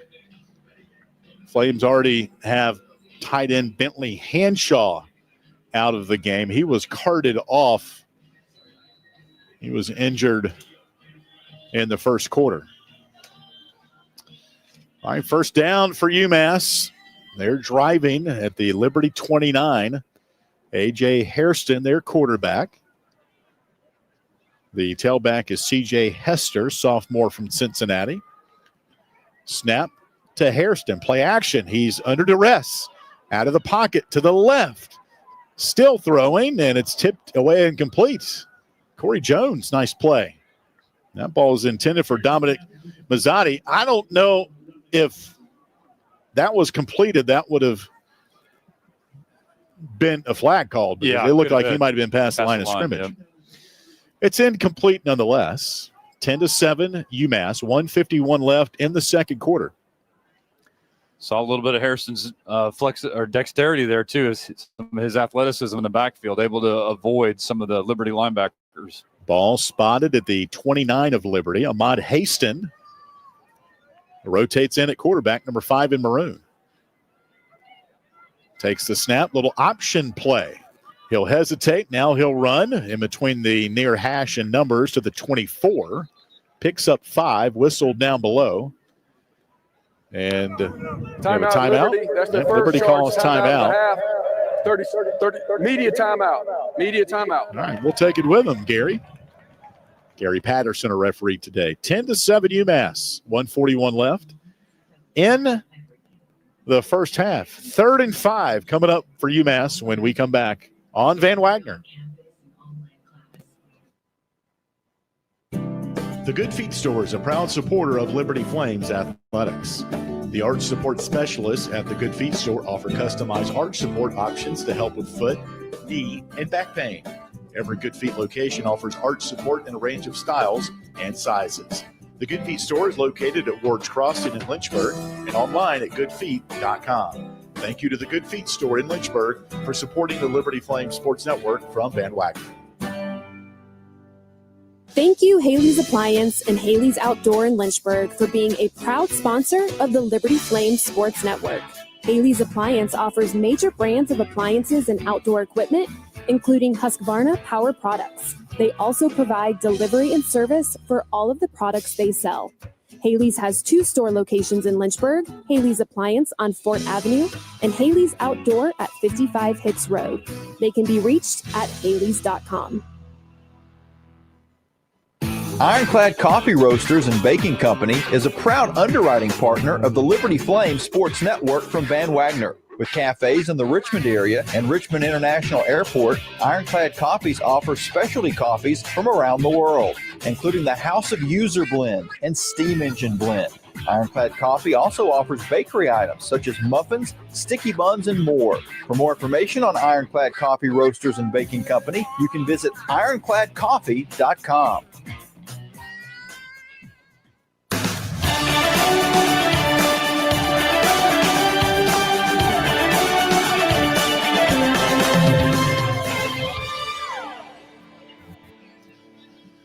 .141 left in the first half after a Liberty timeout. 3rd down and 6 for UMass. Ball is marked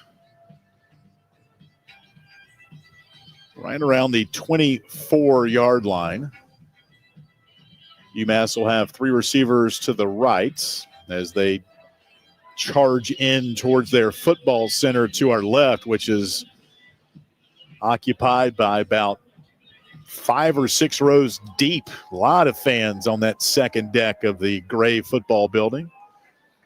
Quarterbacks A.J. Hairston, C.J. Hester to his left. Both of them have white towels back behind their hips. Snap to Hairston. Throws over the middle. Ball batted down at the 20-yard line by Aiden Vaughn, redshirt sophomore out of Wixom, Michigan, transferred in from Wisconsin and made a big play there on 3rd and 6 to force a field goal. Outstanding timing by Aiden Vaughn to come up from the secondary there and knock that ball away, at the same time not get the PI.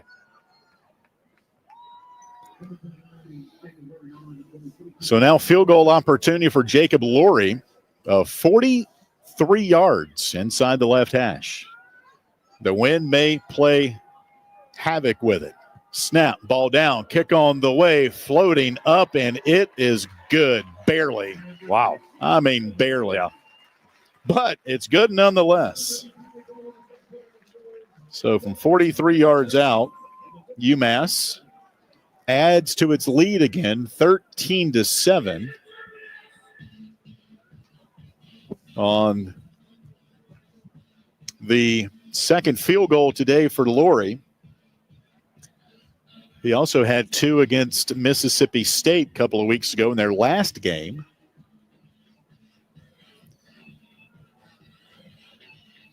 Starting to see the Flames defense flying around a little bit more, and certainly a great play there in the secondary, as we mentioned just a moment ago. But big bend, don't break stops here, holding UMass to 2 field goals.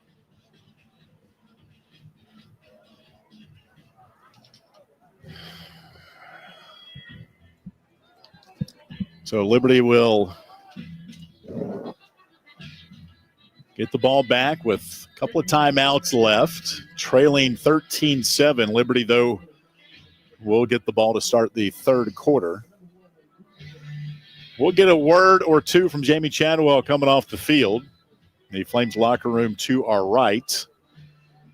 Across the field, so we should be able to get Tyler Turner with him, no problems.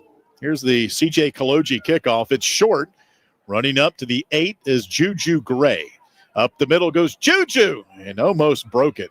Good return, though, past the 35 with 1:25 left. That last drive by Liberty only took like 2 minutes off the clock when Quentin Cooley scored. Yeah, interesting time of possession game today between these two teams. Liberty 32 minutes and 10 seconds. UMass 32 minutes and 46 seconds with time of possession. So Liberty will start this drive at its own 37-yard line with 1:25 left, trailing 13-7.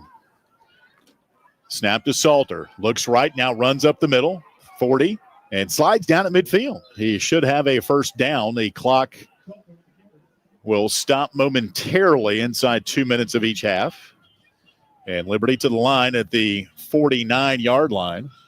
So 12-yard gain and a timeout for UMass. Timeout, UMass. The Minutemen were on their heels. Yeah, mass substitution there by UMass. They had to take a timeout.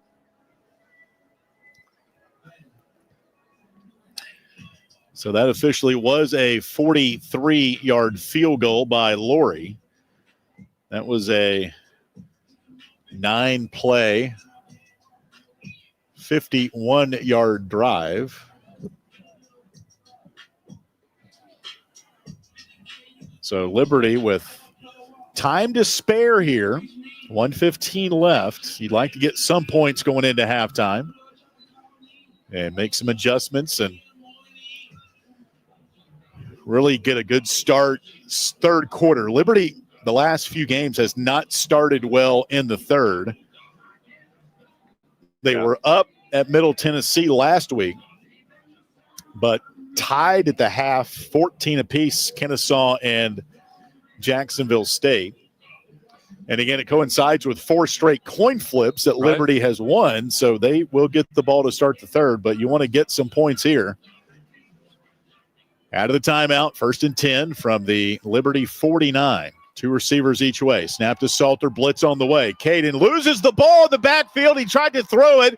The ball came out at the 45 of Liberty, and UMass recovers. The fumble, recovery by UMass. You'd like to see a replay, but I'm just my first time looking at it live. I'm not sure if that ball didn't come out before he started to throw it. Salter's body language is such that he's not arguing the call too much. The ruling on the field, the fumble recovery by the defense. Previous play is under further review. We had a similar situation for Middle Tennessee like this last week that went for a fumble recovery in favor of Liberty. Ethan Crisp was able to pick it up. We've got the game feed up top. 1:08 left in the half. UMass leading 13-7.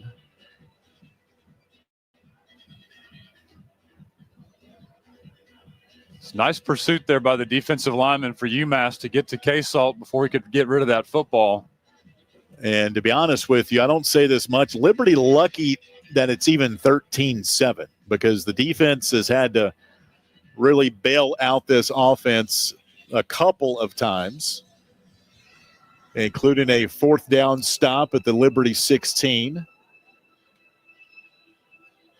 And Flames also forcing 2 field goals. UMass had the ball inside the 5. After further review, the ruling on the field of the fumble recovery by the defense stands. First down. So now UMass with 1:08 left, and they've got a couple of timeouts, have their best field position of the game at the Liberty 45-yard line. You flip the script, and the conversation now becomes that the defense gets the ball back as quick as possible and gets a 3-and-out here for Liberty. Kofi Asari knocked it out and recovered the fumble. Number 8, A.J. Hairston, is the quarterback this time around for UMass. 1 receiver left, 2 to his right. Snap to Hairston, rolls right on the hash. Now the far side numbers, wants to run and decked out of bounds by T.J. Bush. The flag is thrown way up in the air, and it comes down on the green turf. How far out was Hairston? I don't After know. the play, personal Let's foul. take a look here. Unnecessary roughness. Number 3, defense. No. 15-yard penalty. No. Automatic first down. No, I don't say that much, but no way. No, and TJ Bush throws his hands up. He can't believe it. He wasn't. He was going out of bounds, but he wasn't that far out of bounds. No. And again, we just saw one replay from across the field. You never judge intent, but it's not that kind of play. Depth perception by that replay that everybody just saw, it won't show it. It did not look like it. But nonetheless, 1st and 10 at the Liberty 29. Snap to Hairston. Hands off, bouncing off tackles. Near side is Jalen John. He races inside the 15. Down to the 14. Corey Jones pushes him out of bounds on the near sideline. Quickly took his hands off to Corey Jones, though, not to draw another personal foul. UMass outgaining Liberty 249 to 124 so far. And Liberty -2 in the turnover margin. 1st and 10 from the Liberty 14 for A.J. Hairston. The snap, throw, fade, right sideline over the shoulder, incomplete. Ball knocked out of bounds by Brylan Green. What a play by number 15 in white. Got his hand up right at the last minute there to knock that play away. T.Y. Harding was the intended target. T.Y. Harding, he's fast, boys. Yeah. He's going to line up to the left on 2nd down and 10 from the 14. 50 seconds left in the half. UMass up 13-7. Ahmad Haston, the number 5 in maroon, now the quarterback. Jalen John sits on his left hip. Snap is fumbled, picked up by the quarterback. Haston runs up the middle. Between the hashes, still moving the pile. They don't blow the whistle until the 6-yard line. Alan, I think the snap hit the receiver in motion there. Timeout UMass with Timeout 34 UMass. seconds left. That's their second charge timeout of the half. 30-second timeout. So Ahmad Haston picked the ball up off the turf and just connected into that pile of linemen all the way down to the 6. Yeah, UMass caught a break on that one for sure.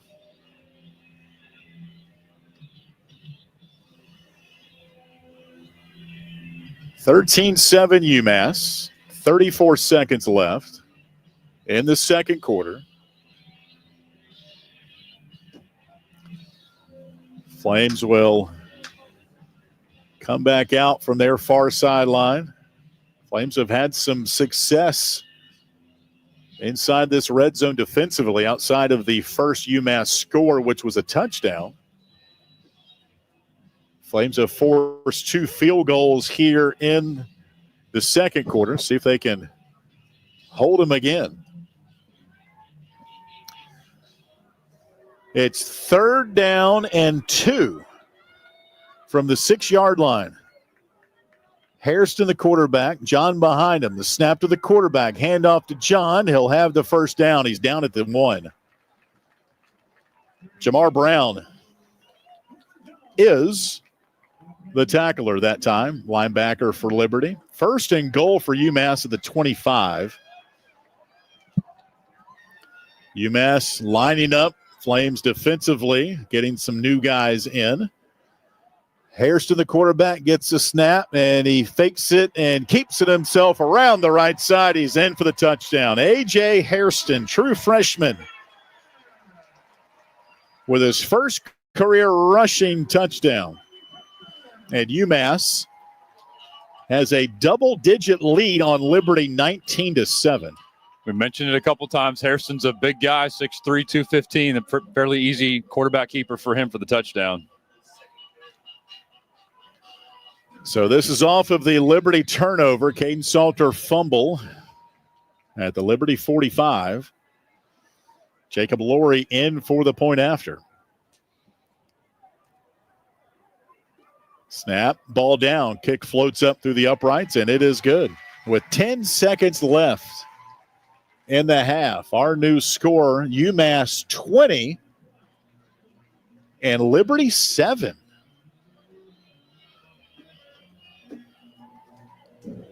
That was a 6-play, 45-yard drive.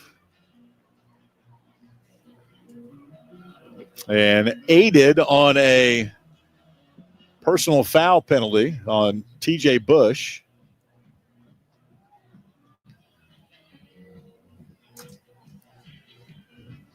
And UMass, they're just pounding the ball on the ground right now. 203 yards. And we've talked about their pass defense. It's been good today, that's for sure. It's been solid. And again, aside from the one drive in the second quarter, Liberty's had a tough time getting anything going offensively. Now, Caden Salter's only 4 of 6, but it's only 54 yards. Though when they try to stretch the field, they've been able to do that. Yep. One time it was called back on a holding penalty. There's a muffed kick. It's going to bounce to the 25, and the Flames recover it. Ethan Crisp at the 22. And Liberty's probably just going to down it and take it to a knee. 9 seconds left in the half. Again, we'll get a quick word from Jamie Chadwell. Can't imagine the coach being too happy with the first half. So Tyler Turner's going to get a thought from Coach. And Tyler, I'd go ahead and just step up, follow Todd up there. Let's not waste too much time getting to Coach because I'm sure he's going to want to get in the locker room. There's the snap and a knee for Caden Salter. And UMass on Military Appreciation Day leading 20-7. And Tyler Turner will catch up with Coach, who's walking off with the security guard right now. And here's Tyler. Well, now Coach is – there's Coach. All right, go ahead, guys. Hey, Coach, obviously they're able to possess the ball. Well, one, we got to get them off the field. We've not shown defensively, and then when we get a stop, we get a penalty or something, a missed tackle, and then offensively, we had first down or big play, drop back, third down. We're not get right back in it. And we fumble when we got a chance. All right, thanks a lot, Tyler. Phase right now, and so if we don't get it turned around second half, we're going to take a big fat L. Hi, Coach. Thank you and good luck. All right, Tyler Turner with Coach. He was cutting in and out. Basically, got to get off the field on third down defensively. And offensively, they had that one drive that they were able to sustain some success. So they'll go inside the locker room. They'll make some corrections and be ready for the second half. It's 20-7 UMass. Liberty will get the ball to start the third. And coming up next, our halftime coverage with Jason Prill, brought to you by Century Exteriors. Comes up after this timeout from Van Wagner. Turn up the heat. Foster Fuels is a proud partner of Liberty Athletics. Since 1921, Foster Fuels provides propane and gas services throughout Central Virginia and surrounding areas. From propane to fireplaces and tank installs to tankless water heaters. They also offer an app for requesting service, ordering fuel, and to pay your bill. Foster Fuels can be reached at fosterfuels.com. Frank Good Builders is a proud supporter of the Liberty Flames. Frank Good Builders and its partners design, build, and renovate custom homes in Lynchburg and the surrounding areas. From designing a plan to picking out fixtures, Frank Good Builders works with each client to create and renovate custom dream homes. Frank Good Builder, tradition, innovation, trust. Frank Good Builders can be reached at 434-238-3710 or visit frankgoodbuilders.com. Liberty Athletics thanks Frank Good Builders for their support of the Liberty Flames Sports Network from Van Wagner. Our coverage of Liberty Flames football will continue after this 1-minute timeout on the Liberty Flames Sports Network from Van Wagner. What's important isn't that Freedom First has been in business since 1956. What's important is how we've been doing business since 1956. Since day one, we have been accountable to our members. not stockholders. We make loans that cost less, offer savings plans that pay more, and give back to our community. And that hasn't changed. What has changed is our ability to serve you with more locations and more technology to simplify your financial life. Freedom First. It's a place where anyone in our region can bank for good. The Journey thanks Gentle Shepherd Hospice for their support. Gentle Shepherd provides Christ-centered hospice care in Southwest and Central Virginia. Their dedicated team of registered nurses, social workers, chaplains, and volunteers partner with physicians to meet patients' medical, emotional, and spiritual needs. Since 1994, the mission of Gentle Shepherd Hospice is to provide comfort, increase quality of life, and most importantly, inspire hope. They can be reached at gentleshepherdhospice.com or through the business directory at myjourneyfm.com.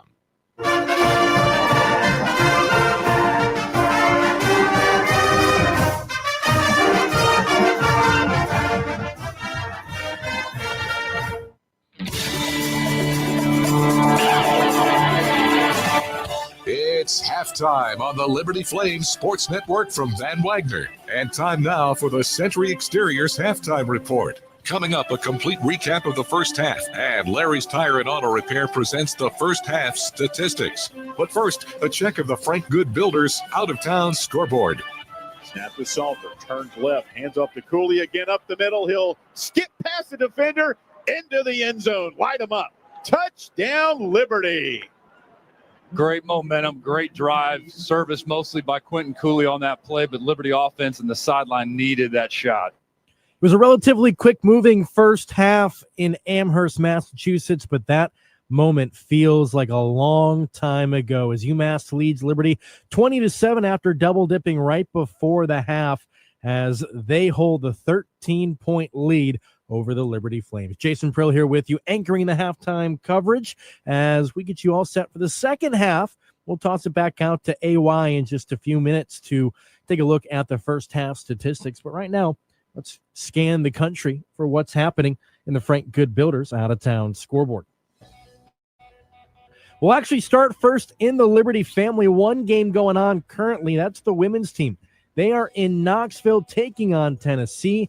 They're shooting 53% from the floor, but 21 turnovers have been their downfall. They trail 89-71 just starting the fourth quarter against the Lady Vols, as they've had some pretty good performances from Avery Mills and Bella Smuda, both with double-digit points. Smuda with 23 to be exact, but the Flames still down big in Knoxville. Coming up later this afternoon, early evening actually, the men's team will be down in Charleston, South Carolina. They'll play Charleston tomorrow, but tonight they play FAU. Here's Coach McKay on tonight's game. I think we're gonna see a very angry Owl team, and one that's gonna really get after it defensively because they've given up a few points in the last two games. So let's see how we respond, and we got to address some of the size advantage that they have and talent. They play at such a hectic pace. So it should be a fun one. FAU was a Final Four team just 2 years ago. The Flames will have a tough test. Liberty 3-0 to start the season. Taking a look inside of that game before we get to that tonight, 6 o'clock Eastern, right here on the Liberty Flames Sports Network. Inside Conference USA, one game going on right now. It is also at the half, and look at this.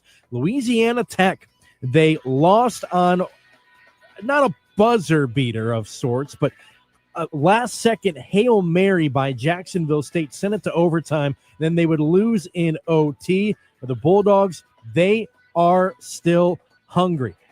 They lead 9-7 over Western Kentucky as the Hilltoppers. They're undefeated in Conference USA, but that would be a huge loss on their resume. Once again, 9-7, Louisiana Tech at the half. Another game that Flames fans will have their eye on. 30 minutes to go before kickoff in this one. Jacksonville State. Liberty needs them to win out, and the Flames need to win out in conference play in order to make the conference championship game. They will host FIU at 2 o'clock in Jacksonville, Alabama. FIU 2-3 in the conference. Jacksonville State 5-0. Later today, Sam Houston, they're 4-1 in the conference. They will travel down to just outside of Atlanta, Georgia, to take on Kennesaw State. They are 18.5-point road favorites are the Bearcats in that one. And then at 7:45, it's the Aggie Bowl. New Mexico State against number 15 Texas A&M, as the Aggies from the state of Texas are 39-point favorites at Kyle Field in College Station. So a tough one on deck for New Mexico State. Taking a look at the top 25, some games to highlight. Number 2 Ohio State taking on Northwestern at Wrigley Field. They were held scoreless in the first quarter. They have outscored Northwestern 21-7 since. It's at the half. Ohio State leads by 14. Number 3 Texas holds a 10-point lead over Arkansas. It's a low-scoring affair, 10-0 at the half. The Razorbacks trying to pull off a tough upset over the third-ranked Longhorns. Number 17 Colorado taking on Utah.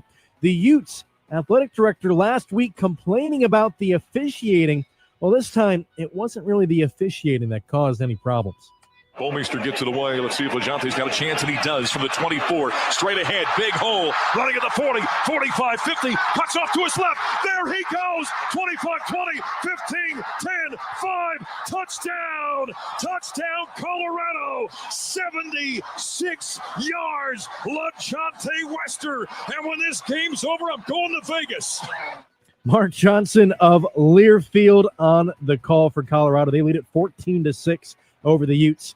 Number 20, Clemson, they hold a lead over Pittsburgh near the end of the second quarter, 14-7 for the Tigers, but Pitt does have the ball with 1:42 left to go in the half. And also at the half, number 25, Tulane, they're undefeated in the American, taking on 5-1 American Navy, 14-0 the score there at the half. Well, that's all the time we have for the halftime edition of the Frank Good Builders Out-of-Town Scoreboard.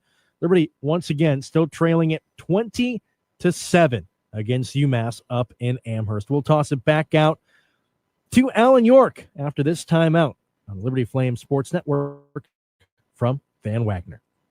A huge thank you to Gentry Lock Attorneys for their support of Liberty Flames Athletics. Gentry Lock Attorneys practice a range of disciplines to help companies, institutions, organizations, and individuals with legal and business challenges. This includes trust and estates, medical malpractice, and business litigation. Gentry Lock Attorneys are located downtown Lynchburg at 801 Main Street and serve the Commonwealth with additional offices in Roanoke, Richmond, and Norfolk. Gentry Lock can be reached at gentrylock.com. The Good Feet Store is a proud supporter of Liberty Flames Athletics. The arch support specialists at the Good Feet Store offer customized arch support options to help with foot, knee, and back pain. Every Good Feet location offers arch support in a range of styles and sizes. The Good Feet Store is located at Ward's Crossing in Lynchburg and online at goodfeet.com. Thank you to the Good Feet Store in Lynchburg for supporting the Liberty Flames Sports Network from Van Wagner. Our coverage of Liberty Flames football will continue after this 1-minute timeout on the Liberty Flames Sports Network from Van Wagner. Thank you, Haley's Appliance and Haley's Outdoor in Lynchburg, for being a proud sponsor of the Liberty Flames Sports Network.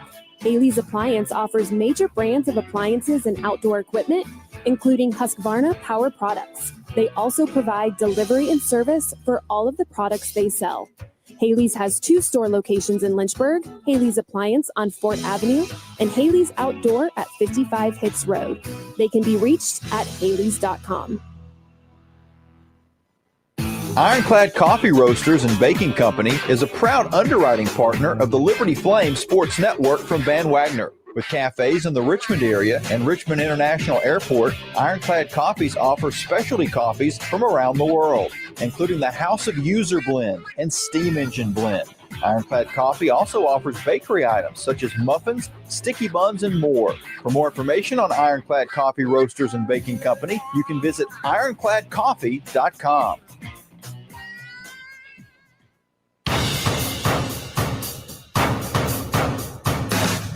The Century Exteriors halftime show continues on the Liberty Flames Sports Network from Van Wagner.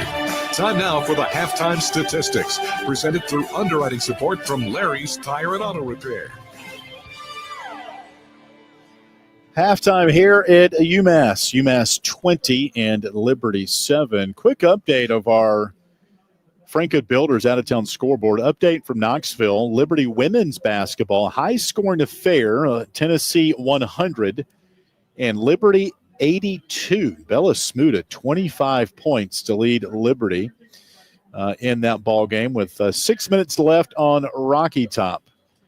Again, Tennessee 100 and Liberty 82. We're here at McGurk Alumni Stadium on the campus of the University of Massachusetts. Scoring recap, I think it's important to kind of break down the scoring right now. Liberty won the toss, deferred to the second half. UMass, first drive goes right down the field, 10 plays, 77 yards. Jalen John, 9-yard touchdown run, 7-0. Liberty then through its first of 2 turnovers, interception by Teray Powell. UMass would drive inside the 20 and was denied on a 4th down stop by the Flames. Liberty could not do anything with the ensuing drive. Second quarter, midway through, 13-play, 86-yard drive. Liberty defensively had UMass at 3rd and 6, but a 32-yard gain to T.Y. Harding continued that drive. 13 plays, 86 yards. Liberty, though, did hold inside the 5-yard line, forced a field goal by Jacob Laurie to make it 10-0. Liberty would then get its offense going on a 2-minute drive, 6 plays, 82 yards, 62 of it combined on 5 runs by Quentin Cooley. He would race 11 yards for a touchdown. Extra point made it 10-7. And then Liberty would force another field goal, a 43-yard try by Jacob Laurie. It was good, 13-7. Liberty's next drive, that was with 1:33 left in the half. Liberty's next drive faltered on a fumble by Caden Salter at the 45. And with 10 seconds left, UMass quarterback A.J. Hairston scored to make it 20-7. That's where we are right now. Statistically, as we update the Larry's Tire stat recap, it's been all UMass. 263 yards of offense, just 122 for Liberty. 17 first downs for UMass, just 9 for Liberty.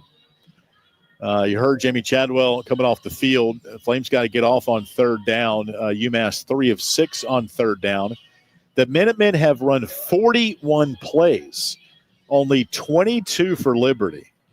Time of possession, 19:47 for UMass, 10:13 for the Flames. Liberty -2 in the turnover battle. Liberty quarterback Caden Salter, 4 of 6, 54 yards, 2 turnovers. Quentin Cooley, 7 carries, 63 yards, and a touchdown. 4 different receivers have caught 1 pass. And offensively, Bentley Henshaw went out of the game with an injury in the first quarter. He did not return. UMass quarterback A.J. Hairston, 8 of 11, 60 yards. Jalen John is the leading rusher for UMass, 9 carries, 84 yards, and a touchdown.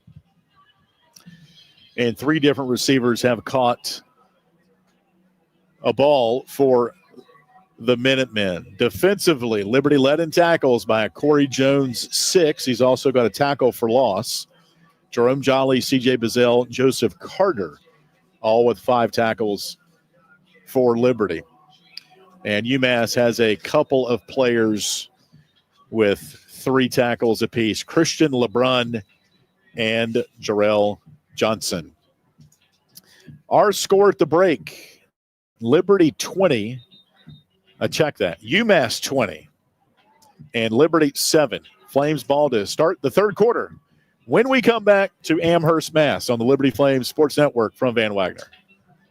Jason Porter with Legacy Realty and Development is a proud underwriting supporter of Liberty Athletics and the Liberty Flames Sports Network. Jason and his team provide buyers and sellers with their expertise in residential, commercial, investment, and church real estate. Jason can be reached by phone at 434-258-8827 or by email at jasonporterrealestate@gmail.com. The Liberty Flames Sports Network thanks Jason Porter with Legacy Realty and Development for his support. This broadcast of Liberty Flames Athletics is brought to you through underwriting support from Larry's Tire and Auto Repair. They offer complete auto service, including tires, preventive maintenance, and more. Larry's Tire carries all major brands and is open from 8 a.m. to 5 p.m. Monday through Friday. Larry's Tire has 2 locations in Lynchburg and at Able Tire in Concord, and a new service center coming soon in Forest. More information on Larry's Tire is available at larrystireservice.com. Our coverage of Liberty Flames football will continue after this 1-minute timeout on the Liberty Flames Sports Network from Van Wagner. Carl Miller Realty is a proud underwriting partner of the Liberty Flames Sports Network from Van Wagner. The Carl Miller Realty team helps simplify the process of buying or selling residential and investment property. The Carl Miller team helps clients make informed housing decisions and offer support throughout the entire buying or selling process. Carl Miller and his team can be reached at carlmillerrealty.com.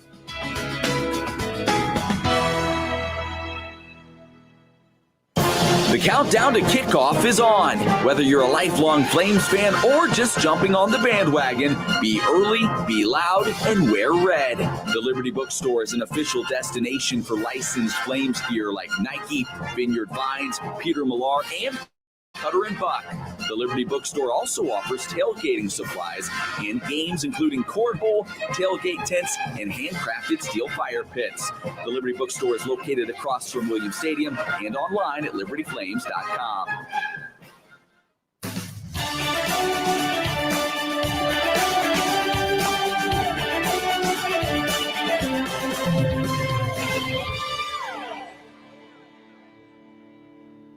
Start the third quarter up in Amherst. Got a note from the Liberty PR department. Last time Liberty trailed by 13 or more at halftime and won was November 4th, 2017 against Duquesne. Liberty trailed by 14 at halftime, won 27-24. Only other time was October 4th, 2003 against VMI. Liberty trailed 21-3 at half and won 31-28. Both of those games were at home. All right. Liberty out with their red helmet, white jersey, red pants. And Juju Gray sent to receive the opening kick. Last kickoff return for a touchdown by Liberty was Shedro Lewis against Virginia Tech 2 years ago. And Juju's had some opportunities, AY. There have been a couple of opportunities where he's had a chance to break it here. He ran into the back of one of his blockers and just some things, but love to see him spring something loose here for special teams. Just for some confidence, Liberty needs a better third quarter start than what they've had the last month. Here comes the run-up and the kickoff by Kaloji. It'll be returnable for Gray, right hash at the 3. Speeds up to the 10, the 15, 20, 25. Flag is out, though. Flag is out at the 29-yard line. More times than not, flag is against the return team. Gary Patterson is our referee today. Calls a lot of ACC games. Return, holding, number 22, return team. 10-yard penalty from the spot of the foul. First down. That was Jaden Sweeney, backup cornerback for Liberty. All right, injury situation. Alex Oliver was on crutches. He's a defensive player for Liberty. Bentley Hanshaw went out with a lower right leg injury. So Liberty on the penalty will start this drive at its own 18-yard line. Second time they've started a drive at the 18.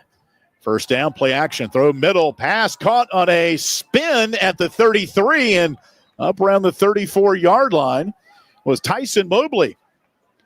Throw right over the middle as Trey Powell brings him down inside the right hash. Good start to this drive up to the 33. That's been the soft spot on the UMass defense so far. Gain of 15. First Bank and Trust first down.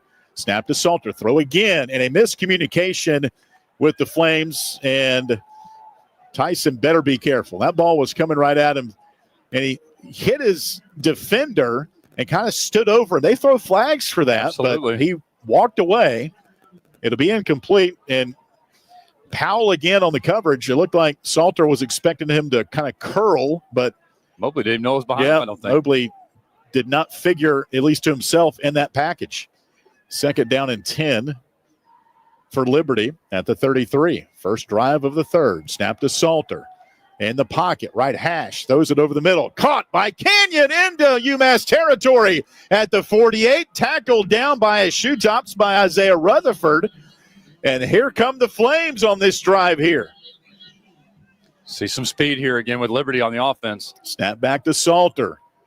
Hands off to Cooley. Bounces off his own offensive lineman. Still weaves his way down to the 36-yard line. First Bank and Trust first down. Gain of 11 for Quentin Cooley. Sheen Giles, Tyler Rudolph. Knocked down Cooley, and here comes Liberty. 1 minute gone in the third. They trail 10-7, but on the move. Two receivers left. Cooley stands behind Salter. First down. Handoff to Cooley up the middle. And a little trap play. And on that trap, Aaron Fenimore, the center, just busted out the defensive end on that. Yeah, he was coming in off that right side edge, and fantastic pickup by Fenimore to give Cooley some space to run. Ray Powell on the stop after a gain of 6, second down and 4 at the UMass 29, moving right to left. Lee and Mobley wide to the left for Liberty. Jenkins, the tight end, goes in motion to the right. Ball snapped on the right hash. Second down. Salter back to throw. Out of the pocket. In between the hashes. Spins around. Flag is out. He's now racing to the right. He throws. It's caught by Jenkins, but the play is going to come back. Jenkins down to the 15-yard line.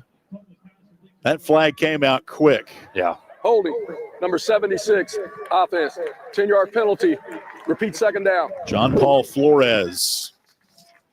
Flames right guard on this penalty that time. That is the third, check that, the 6th penalty for Liberty for 60 yards. Mentioned it before, but sometimes when Caden Salter gets into that scramble mode, those offensive linemen get turned around. They're kind of chasing their defensive assignment. Easy for them to get called for penalties. 12:40 left. Clock stopped in the third. Opening drive of the second half. Liberty trails 20-7, but playing behind the sticks now. Handoff to Cooley, sweeping right, following the right side of the line.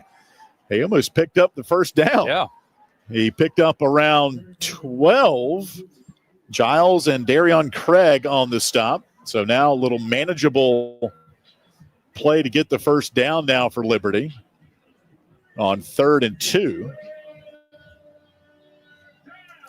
Flames will line up. Caleb Ryan tied into the right.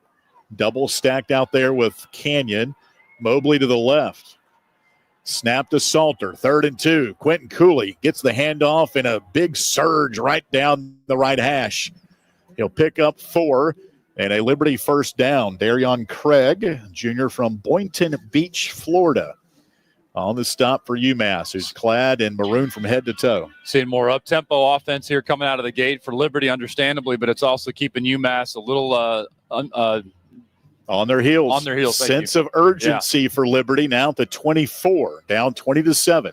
Snap to Salter. Billy Lucas, the call up the middle. He surges his way down to the 12. Another First Bank and Trust first down for Liberty. And now UMass is the one on skates right now. First down for Liberty at the 13 of the Minutemen. 2 receivers left, 1 to the right. Snap to Salter.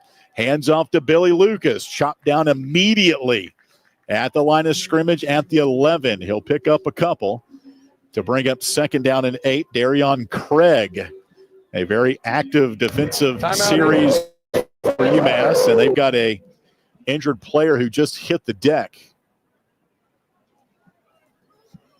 All the articles out this year about faking injuries. I'm not a medical guy. I'm it's hard in your mind not to, okay, look at the situation. I'm going to leave it at that. Liberty really moving the ball down the field, and now UMass, we hope he's okay. We'll take a timeout. 11:04 left. 20-7 UMass. Liberty driving, though, at the 11. This is Flames football on Van Wagner. Jason Porter with Legacy Realty and Development is a proud underwriting supporter of Liberty Athletics and the Liberty Flames Sports Network. Jason and his team provide buyers and sellers with their expertise in residential, commercial, investment, and church real estate.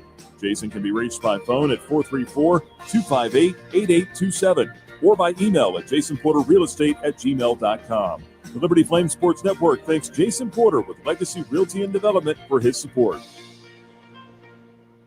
This broadcast of Liberty Flames Athletics is brought to you through underwriting support from Larry's Tire and Auto Repair. They offer complete auto service, including tires, preventive maintenance, and more. Larry's Tire carries all major brands and is open from 8 a.m. to 5 p.m. Monday through Friday. Larry's Tire has 2 locations in Lynchburg and at Able Tire in Concord, and a new service center coming soon in Forest. More information on Larry's Tire is available at larrystireservice.com. Carl Miller Realty is a proud underwriting partner of the Liberty Flames Sports Network from Van Wagner. The Carl Miller Realty team helps simplify the process of buying or selling residential and investment property. The Carl Miller team helps clients make informed housing decisions and offer support throughout the entire buying or selling process. Carl Miller and his team can be reached at carlmillerrealty.com.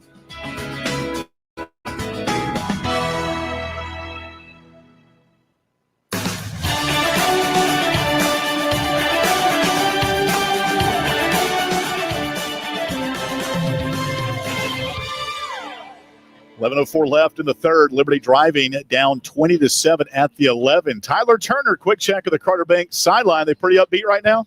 Yeah, it definitely came out here with good momentum. I think you did a very good diagnosis about the player's health situation. I think you got a career ahead of you, Alan. I'll see. I'll make a lot more money, that's for sure, if I get in the medical business.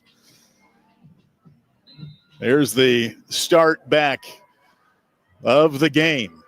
2nd down and 9 from the UMass 11. Bailey Lucas is the tailback behind Caden Salter in the shotgun. Number 7 is going to send Juju Gray in motion. Salter gets the snap, hands off to Lucas. Very patient run for Billy. Down around the 8-yard line. He'll pick up 3, or it'll be 3rd down and about 4, maybe 5. Stop made by Jarrell Johnson, the second leading tackler for UMass coming in. On the year, 51 tackles for Johnson, a Washington, D.C. native. All right, it's 3rd down and 5. At the UMass 8, Bailey Lucas to the left of Salter.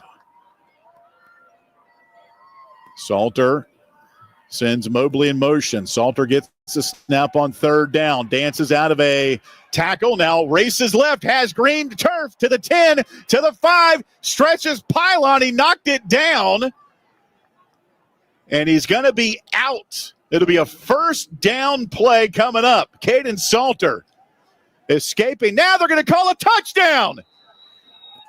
Wow. They now call it a touchdown inside the pylon near sideline. Got to applaud the effort. K-Salt didn't have anything open, starts sprinting toward that front left pylon. The refs are talking about it, but great job by him. R.J. Edwards was the last effort for UMass defensively before Caden Salter stretched out, hit the pylon. They originally called it out at the 1. Football got the pylon for sure, so we'll see about his feet. And then it's a touchdown. Yeah, there you go. And now they're not going to review it. So Colin Carhue out for the point after. And what a punch in the gut by the Flames. Right down the field here. 5-minute drive. Colin Carhue in for the point after. Snap, ball down. Kick on the way by Carhue is on the way, and it is good. 10:01 left in the 3rd quarter. Our new score, UMass 20, Liberty 14. We'll step aside as you hear this from Van Wagner. The countdown to kickoff is on. Whether you're a lifelong Flames fan or just jumping on the bandwagon, be early, be loud, and wear red. The Liberty Bookstore is an official destination for licensed Flames gear like Nike, Vineyard Vines, Peter Millar, and Cutter & Buck. The Liberty Bookstore also offers tailgating supplies and games including cornhole, tailgate tents, and handcrafted steel fire pits. The Liberty Bookstore is located across from Williams Stadium and online at libertyflames.com. Lynchburg Nissan has been a proud supporter of Liberty University and an underwriting partner with The Journey. Lynchburg Nissan is thankful for the community support for over 27 years and is committed to supporting community organizations like the Salvation Army. They offer new and pre-owned cars, trucks, and SUVs. Information for Lynchburg Nissan is available at lynchburgnissan.com. Thank you again for supporting your local Nissan dealer, Lynchburg Nissan. The Journey thanks Patel and Dalrymple, attorneys at law, for their support. Serving the greater Lynchburg and surrounding areas, the law firm of Patel and Dalrymple represents clients at every stage of a real estate transaction. For both residential and commercial property, Patel and Dalrymple serves buyers and sellers with personal assistance throughout the closing process. They also offer comprehensive estate planning and business organization services. Patel and Dalrymple can be reached at 434-832-7030 and online at pdlaw.us. Liberty Flames football on WRVL Lynchburg, WBOP Buffalo Gap, WVRI Clifton Forge, WVTW HD3 Charlottesville, WKHK HD3 Richmond, WHRO HD3 Norfolk, WVRL Elizabeth City, WVRA Enfield Rocky Mount, WVRD Zebulon, WVRH Norlina, WVRP Roanoke Rapids.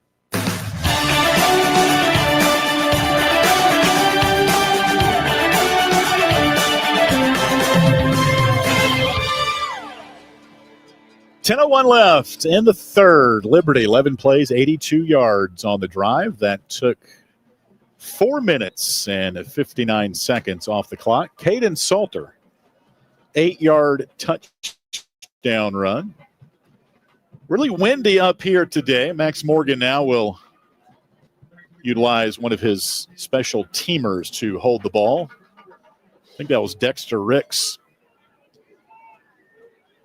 who will be holding for Max. T.Y. Harding deep to receive the kick to our left. There's a low line drive. It'll bounce at the 25, picked up by Harding at the 15. Tries to run to his left, cannot, reverses back. Quentin Reese can't bring him down, and Quentin did, though, keep him in the middle of the field as Harding runs it up to the 30. Harding is just hard to bring down. Yeah. Tough even player. for Quentin Reese. Absolutely. He kept him kind of in a contained mindset there. But, Alan, back to the Flames' last drive there, just exactly what they needed offensively, obviously, but also a huge momentum killer. You mentioned that. UMass probably came out with a little bit of pep in their step, and for the Flames to drive the length of the field and get a touchdown on a play like K-Salt to that pylon was exactly what Liberty needed. First down 10 for UMass.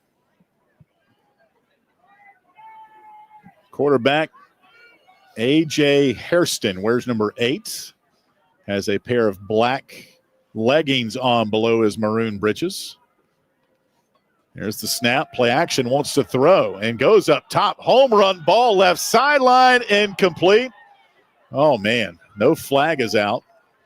T.Y. Harding, the intended target, and the way this season has gone for the secondary, your heart skips a beat when the ball goes up deep, because a lot of flags have come out on this Flames secondary this year, and there was a trip up there. Harding hit the turf, but no flags. Second down and 10. Williams and Green there for the coverage for Liberty. Second and 10 from the UMass 30. Minutemen lead 20-14, 9:45 to play in the third. Snap to Hayston, and he'll hand off. And the officials, they're swallowing the whistle here today in some ways when that scrum moves the ball. Brylan Green on the stop. Well, it was one of the things that Coach Chadwell talked about going into the tunnel at halftime. Got to be able to tackle, got to be able to stop the offensive progress here by this UMass players. You look over by the Liberty sideline, there is just a myriad of just different colors on the sideline. And in some ways, it's difficult to pick up where the yard marker is and the yardsticks.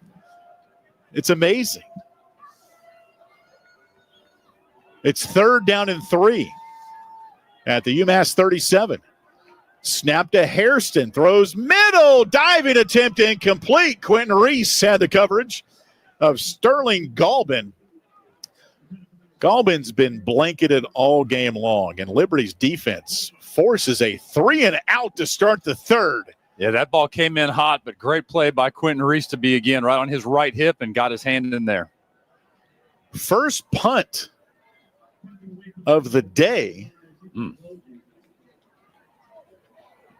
for UMass. How about that? Yeah. CJ Kaloji is the punter. He's also the kickoff guy. Good snap. Kaloji, tight spiral. Green back at the 15. No fair catch. And he's popped around the 19. Whew. That was a big-time hit by the UMass special teamers. But Liberty got the ball, and we're going to keep it right here. Yeah, you mentioned UMass's first time to punt today. Liberty was one player short coming onto the field to receive the kick. Yep. So from the 21, if you're UMass, a little doubt might be creeping in here. Well, see what the Flames offense can do here. Juju Gray, the tailback. Salter in the shotgun. Billy Lucas to his right from the 21. Aaron Fenimore snaps it back. Hand off to Lucas. Right up the middle. Makes a cut at the 30. Tackle down to the 32. 11-yard gain. Tyler Rudolph on the tackle. Big hole on that right side. Opened up by Harrison Hayes on that right guard spot. First down for Liberty at the 32. Snap to Salter. Handoff again. Billy up the middle. Breaking tackles. He's in midfield. Tackle down at the UMass 49. Tyler Rudolph saving the touchdown. Great play by the offense here. Gives a nice healthy diet of rushing up the middle here for Billy Lucas so far. They're seeing something in those middle routes and those middle gaps that are available right now. Billy banged up last week. Didn't play. James Joyner got 7 carries. That tied his career high, but Billy healthy today. First down and 10 from the UMass 49. Snap to Caden Salter. Play action under pressure, and he goes down at the 41-yard line. He will lose 10 on that play. Like Salter thought he might have been able to escape that a little bit quicker, and he couldn't get out of the pressure and the pursuit there by UMass's defensive line. That is the 3rd sack for UMass on the day. Second down now and 18 at the UMass 43. 2 receivers left. Lucas, the tailback. UMass showing blitz here. And it's on the way. Salter to throw. Ball's up in the air near side. Sibley over the shoulder. Could not bring it down. You could see the sun shining off of his visor, Jason Porter. That one might have gotten caught up in the sun. I was just going to say that. We talked about it at the top of the broadcast. We've got this east-west orientation of the field. He looked back over his right shoulder, and I think the sun may have been coming right in. 6:48 to play in the 3rd. It's 3rd and 18. 3 receivers left, including Sibley and Jenkins. 1 receiver to the right. Jenkins goes in motion to the right. 2 by 2. Movement by UMass, and quickly Xavier Gray, steady, true veteran, tap the UMass defender on the helmet, said, that's on you. Create the contact. Proud to snap. Ball start. Number 63. Offense. 5-yard penalty. Still 3rd down. I think they saw that backwards, AY. I think they did too. Jamie Chadwell does as well. 20-14 UMass, 6:48 to play in the 3rd, and Flames are continuing to go back on this drive that got them into UMass territory at the 49 before a sack and now illegal procedure. 20-14 UMass. It's 3rd and 23. at the UMass 38. Snap back to Caden Salter. Pressure comes. He eludes it between the hash marks. He now will run 40, 45 midfield, and Caden Salter doesn't have the first down, but he's going to make it manageable in some ways at 4th and about 7, but it's going to be a punting situation now for Liberty. And Max Morgan comes out to punt. Isaiah Rutherford, Tyler Rudolph on the stop. And for Max Morgan today, this is only his second punt. Snap is high, brings it down, swings his right foot into it. Tight spiral, Harding, fair catch at the 10. UMass with the ball. We have a timeout on the field. 5:58 to play, third quarter. UMass 20, Liberty 14.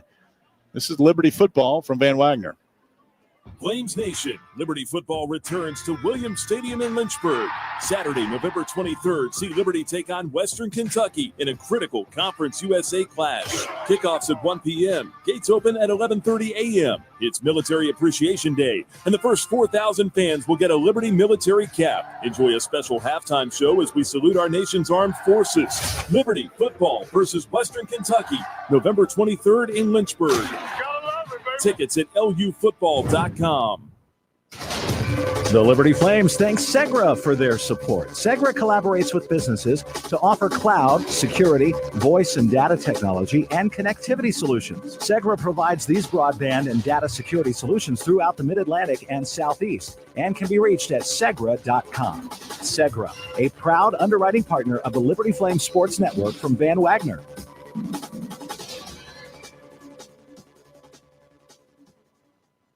Century Exteriors is proud to sponsor Liberty Flames Athletics. Century Exteriors offers home renovations, including but not limited to gutters, roofing, home additions, and much more. More information on Century Exteriors and its services is available by phone at 434-239-6722 or online at centuryexteriors.com and on Facebook and Instagram. Century Exteriors is a proud supporter of Liberty Flames Athletics.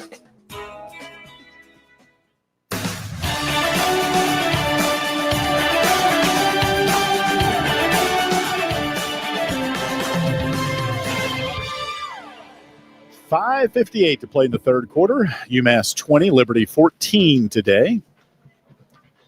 UMass led 20-7 at halftime. Our broadcast is brought to you in part by General Shepherd Hospice, providing Christ-centered hospice care in Southwest and Central Virginia. More information is available at gentleshepherdhospice.com. With Jason Porter, I'm Alan York. Tyler Turner on the Flames sideline today, brought to you by Carter Bank. Nick Pierce on assignment down in Charleston, South Carolina with Liberty basketball. Flames and FAU tonight at 6. Comparing our dining experiences. Yeah.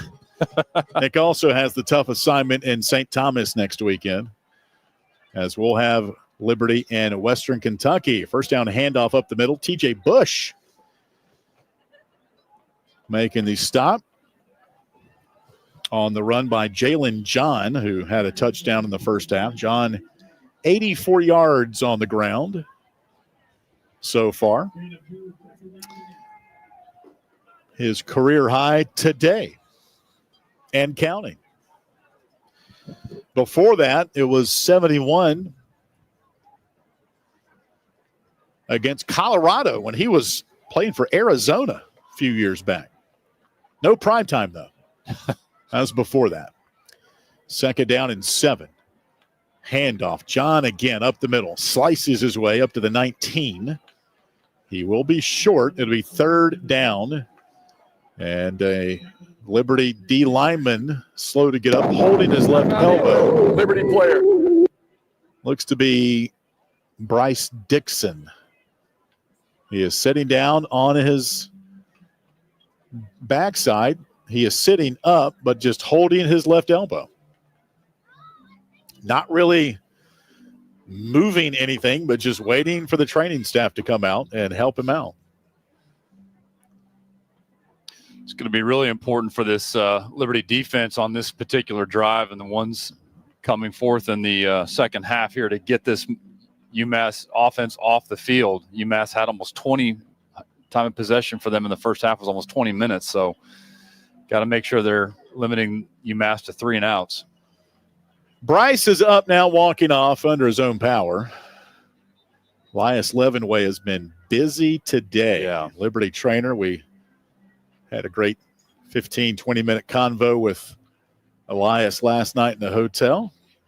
His wife used to be a PT with the Rockettes. An athletic trainer with the Rockettes. Yeah, they're a husband-wife AT combo. How about that? Circus Soleil as well? Or some other, acrobatic acts? 3rd and 3. Big play here for the Flames defense. It's at the UMass 19. Snap to Haston. Handoff, nowhere to go is the running back, TJ Bush, chest to chest. Suplexes him down to the turf. And the Flames hold again.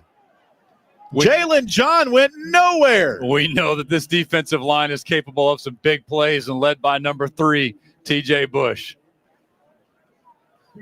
That is the second 3 and out in as many drives here in the third for UMass.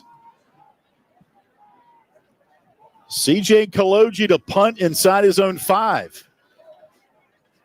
Good snap. Kick is away. Low wobbler. Bounces to 50. Bounces over Brylan Green. Inside the 30. Inside the 20. Down to the 11.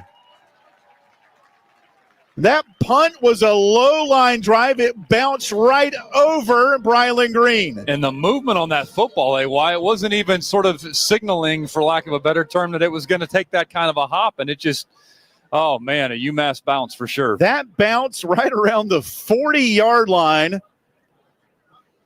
and it ended up at the 11. Just a tough bounce there. But the question folks may have is, why didn't Brylan field that? It would have been a very difficult punt for him to field. He made the right decision. I agree with you. Yeah.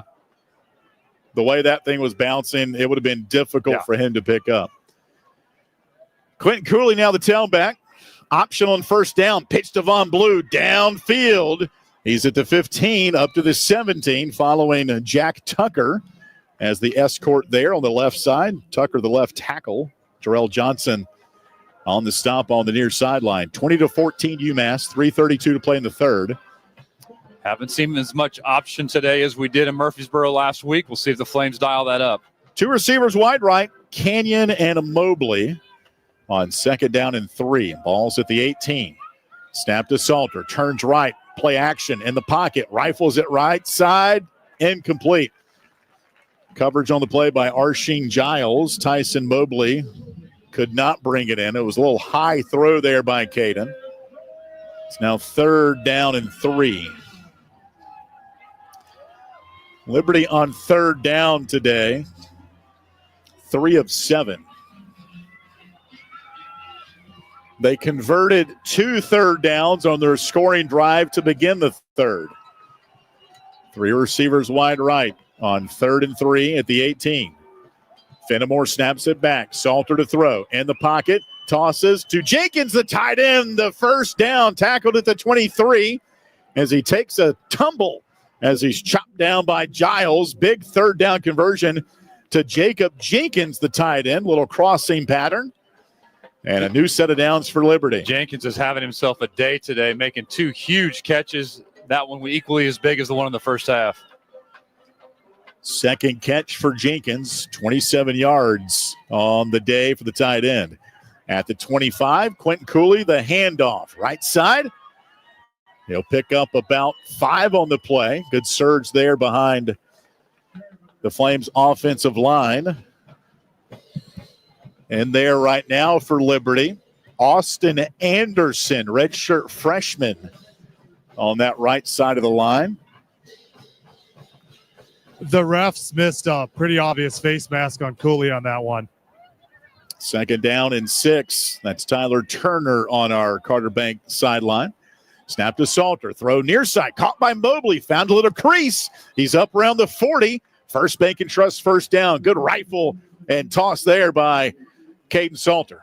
And nice job by Tyson to secure that football. He took some contact after the catch, but he did a good job of securing the football to make sure it wasn't stripped away from him. Jadrian Gibbs on the tackle for UMass. First down 10 at the 40. Flames down 20-14. Play action to Salter. In the pocket, he escapes. He ball fakes. He slides by a defender, 45 and up to the 46. He'll pick up 6 on first down. And 1:21 left in the third. 20-14 UMass. And there's a slow to get up UMass player holding his right elbow. That's Tyler Rudolph. Started walking off and now down to a knee. He's got a lot going on, AY, on that right arm. He's got a cast on his wrist, it looks like, and then an elbow brace as well, and he's in a lot of pain. And one of the trainers is on his two-way radio talking to somebody. Rudolph just took off his helmet. There's about 6 different medical professionals around him, including somebody in military fatigues. It is Military Appreciation Day. You got to love the effort on guys like this, though, that just want to play, right? I mean, tape them up, brace them up. I just want to get back on the field and applaud that effort. Tyler Rudolph, their third leading tackler coming in. He's a 6-foot senior from Waterbury, Connecticut. Today he's got 5 tackles, tying for the team high. So just on his play alone would be a big omission, and they're bringing the Gator out for UMass. Tyler Rudolph transferred in from Penn State.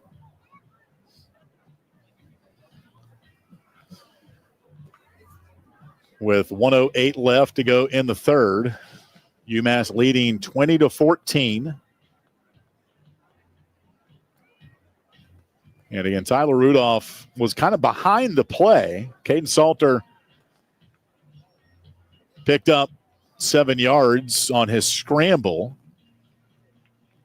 And Rudolph started walking off the field, was holding, looked to be his right elbow. Yeah, with all that right arm bracing and stuff, he probably, tried to make a play reaching out maybe to grab K. Salt or got caught in a block or something like that and just re-aggravated all the stuff he's got going on maybe. And they have not taken a media timeout, so we will keep it right here. Reminder that Liberty basketball comes your way tonight, 5:30 pregame. You can hear that on the Liberty Flames mobile app. Also locally in Lynchburg, 107.5, in Roanoke, 101 FM, 101.1 FM. And so Rudolph does not use the Gator, but they've got his right arm wrapped up, and Liberty will have it second down and 3 at the UMass 47-yard line. Liberty scored on its opening drive. Caden Salter, 8-yard touchdown run, capped 11-play, 82-yard drive. I have to go back and look. Last time Liberty scored opening drive of the third might be a few games ago. Yeah. And Liberty defensively, 2 3 and out so far for UMass to open up the third quarter.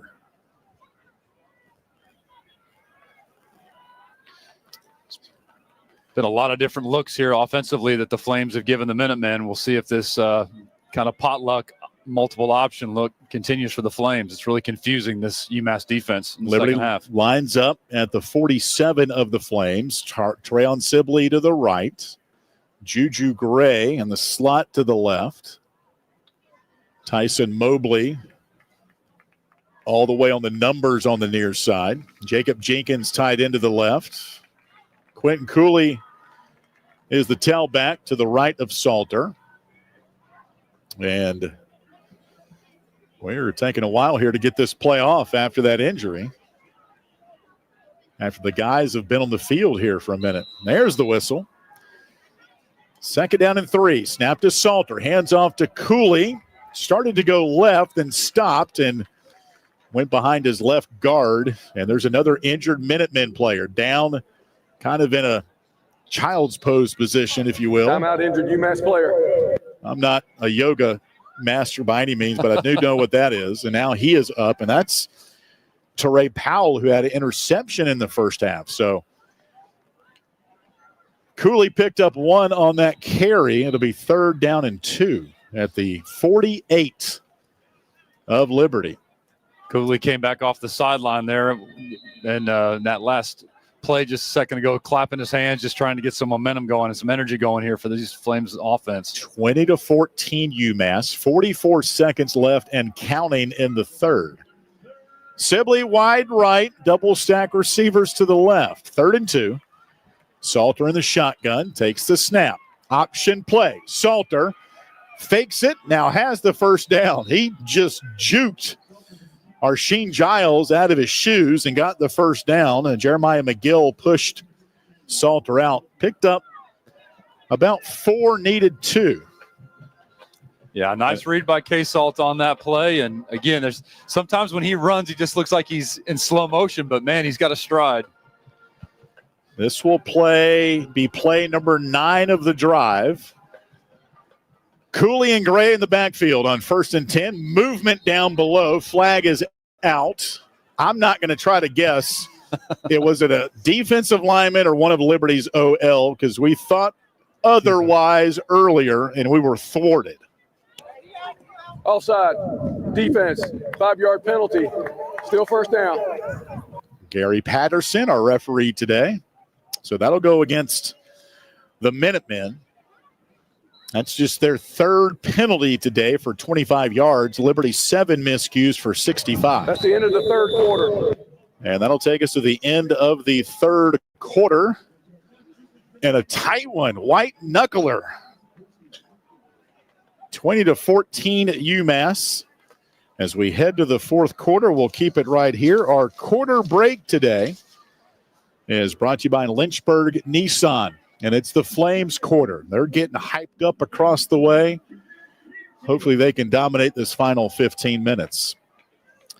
We'll get a quick check of the game stats. Liberty now outgaining UMass, and hear more about it. Here's Caleb.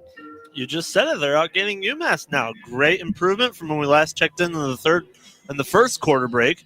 They're coming back in every aspect. They lead total yards 292 to 278 over UMass.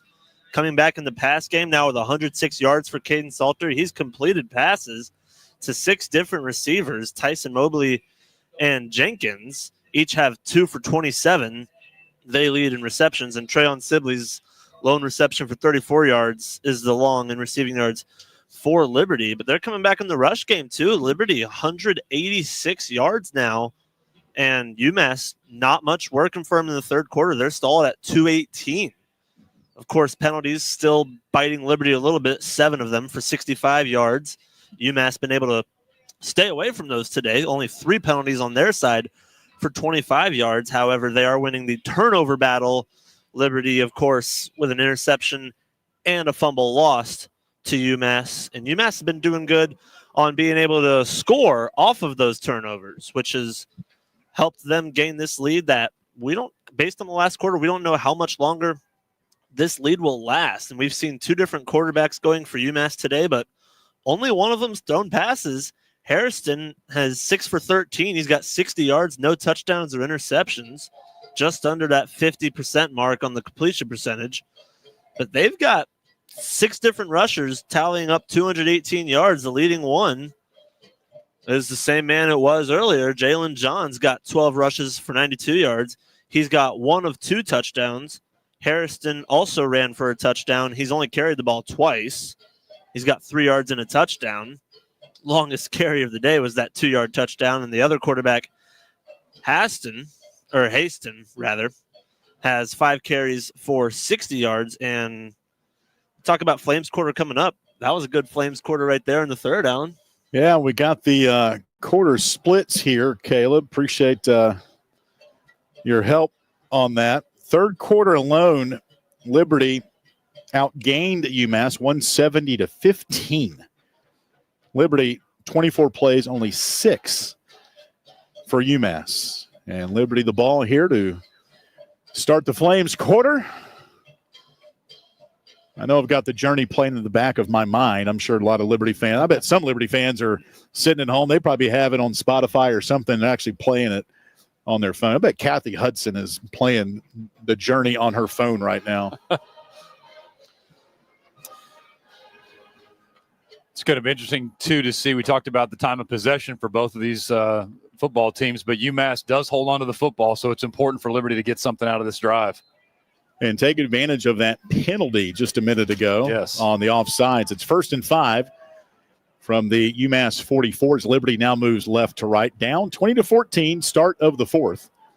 Flames shift a little personnel. Quentin Cooley is the tailback. Snap to Salter. Handoff to Cooley, bouncing his way inside the 35, down to the 31-yard line. Quentin Cooley is cat quick when he gets that ball right around the line of scrimmage. The pep in his step. We've talked about his jump cuts all year, but, man, his lateral movement is so quick around that left edge. Jalen Stewart on the tackle. First Bank and Trust first down. Gain of 13 for Cooley.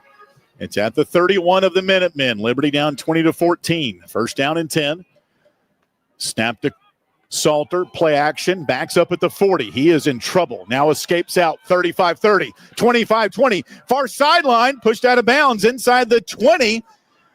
And another First Bank and Trust first down. Oh, man, I thought he was dead to rights in the backfield. Teray Powell, I should have thought different when it's number 7 with the ball in his hands, but I'm sorry. It looked like he was going to be surrounded there, but he escaped down to the 10-yard line, 21-yard gain. It's 1st and goal for Liberty as they trail 20-14. Cooley, the tailback behind Salter, who's staring into the sunshine here. Snap to Salter, hands off to Cooley up the middle. And Cooley pushing the pile down to the 5-yard line. 2nd down and goal. Jarrell Johnson will get credit with the tackle, but a strong run there for Quentin Cooley down to the 5. And how about a little help from my friends, in this case, the offensive lineman, helping to move that pile another couple of yards. They'll spot it back at the 6, so officially 4-yard gain, although there's about 10 guys on that pile that made it look like the 5. 2nd and goal at the 6. Salter in the shotgun. Ball spirals back. He turns right, hands off to Cooley, wide open down the middle. He is into the end zone. Light him up. Touchdown, Liberty. And the Flames have clawed back to tie it with 13:09 left in the ball game. You play your hot hand, and in this particular drive, it's Quentin Cooley. I mentioned it earlier. He was clapping his hands, just saying, give me the ball, guys, give me the ball, and that's what they did. 12 plays, 89 yards on that drive. 2nd touchdown of the day for Quentin Cooley. Colin Carhew in for the point after with 13:09 left. Good snap, good hold. Kick on the way is good. And for the first time today, Liberty has the lead, 21-20 here at UMass. Timeout on the turf below. We'll step aside as you hear this on the Liberty Flames Sports Network from Van Wagner.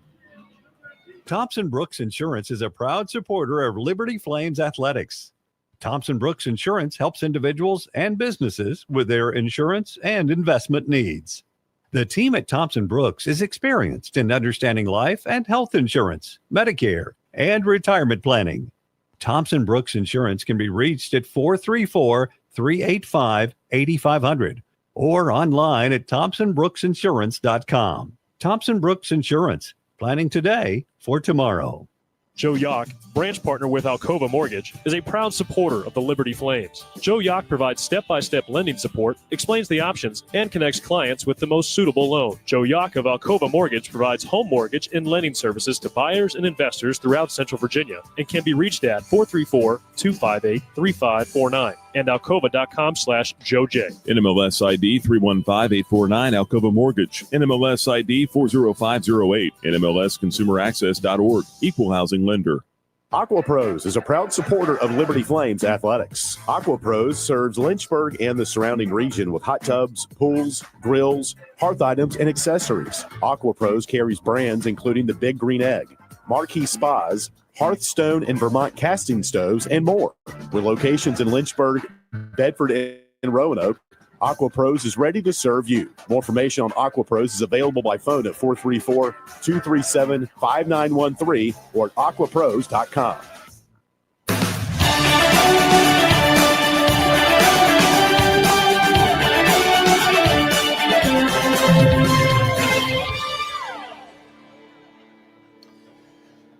Welcome back to Amherst, Massachusetts. Alan York, Jason Porter here for the play-by-play. Liberty 21, UMass 20. Flames' first lead of the ball game after Quentin Cooley's touchdown run of 6 yards, his second of the day. Max Morgan setting to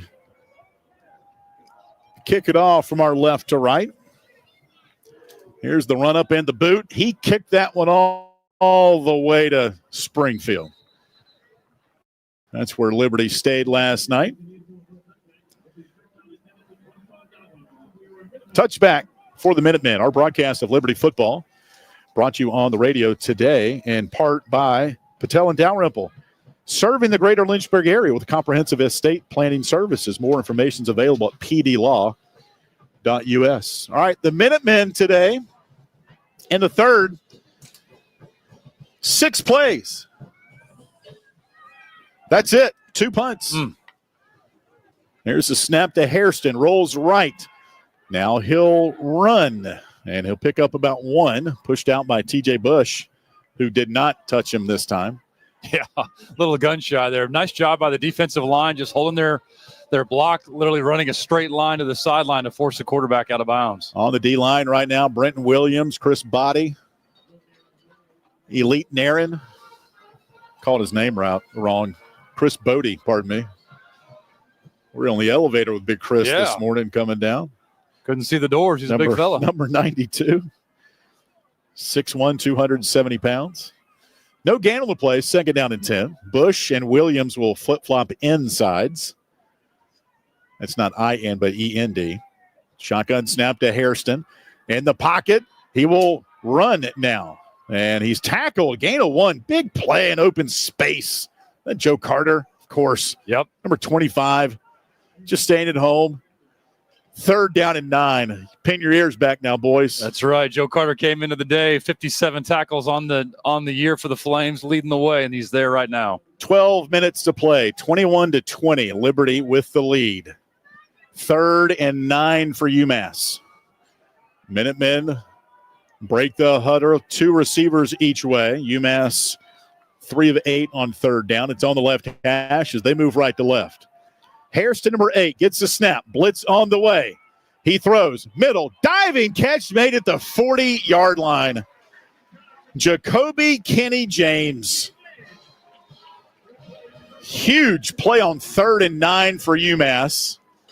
And he slides to bring that catch in right over the middle at the 41-yard line. Great catch by Kenny James, but perfect placement on that pass as well. Big play for the UMass Minutemen. Only where Kenny James could pick it up. He's their leading receiver coming in with 36 catches. That was a pick-me-up for the Minutemen. 21-20 Liberty, 11:06 to play in the ball game. 1 receiver left, 2 right. Handoff up the middle. Right on the left hash to the 40. Pickup of 4 yards by running back Brandon Campbell. 10:45 and counting. Liberty 21, UMass 20. Leading rusher, Jalen John, 12 carries, 92 yards for UMass. Brandon Campbell, number 23, is in there now. Second down and 6, play action, throw middle, on the move. Kenny James again, perfect placement there by A.J. Hairston. And Kenny James, a great route right over the middle. He'll race it down to the 29-yard line. Yeah, a lot of speed on that play. Speed on the throw, speed on the catch, and speed after the catch for Kenny James as well. But a nice route run. After 5 sacks last week, no sacks for Liberty today. 5 tackles for loss. They just haven't been able to get the pressure on A.J. Hairston. Ahmad Haston now in at quarterback for UMass. First down and 10 from the 29. Snap to Haston. Hands off to John. Starts right, and he shouldn't have done that. The Cavalry meets him right at the line of scrimmage. A defensive left that time, really forcing that one out. Chris Bodie, defensive lineman, the first guy there. Yeah, absolutely. That was an absolute gang tackle. I was trying to figure out who wasn't in on that play. Tyler Turner. Yeah, there you go. He's the only one. Former D lineman. I tried to get out I there. know you did. 9-12 and counting. Liberty leading 21-20. UMass on the move, though. Second down and 10 from the 29. Snap to Hairston. Throws right side off the hand of Dominic Mazzotti, one of the tight ends. He was wide open. That was just a bad throw. And it'll bring up third down and 10. Here's another big play for the Flames defense. I think there was a little bit of pressure coming on the backside there that he could sense and just had to get rid of that ball a little quicker than he wanted to. TJ Bush had a big play defensively last series. It's third and 10. They'll mark it at the 30 of the Flames. Liberty leading 21-20. Hard count. Nobody moves. And the shotgun, A.J. Hairston. Number 8 in maroon. He's got 2 receivers to his left, 1 right. Play clock at 1. There's the snap. Hairston in the pocket. Throws. Crossing pattern to the 23. It's caught by Kenny James again. Jacoby Kenny James to the 21. Flag is out after the tackle on the near sideline. And Hairston had an awful lot of time to make that throw. Personal foul, face mask, number 20, defense. Half the distance to the goal from the end of the run, automatic first down. 8:50 left. Liberty 21, UMass 20. Dexter Ricks on the face mask on that tackle. And they'll spot it just outside the 10. So not quite first and goal. They can get another first down inside the 1. Flames have stiffened a little bit here in this red zone. They did in the first half. We'll see if they can do it again. Snap to Haston. Runs the option to the right. The pitch to Harding. And the Flames bang him out of bounds inside the 10 at the 6. Dexter Ricks Jr. pushing him out. Second down. Dexter Ricks made amends on that play, AY. He came flying across the field to push him out of bounds. So it'll be second down and 6 at the 6.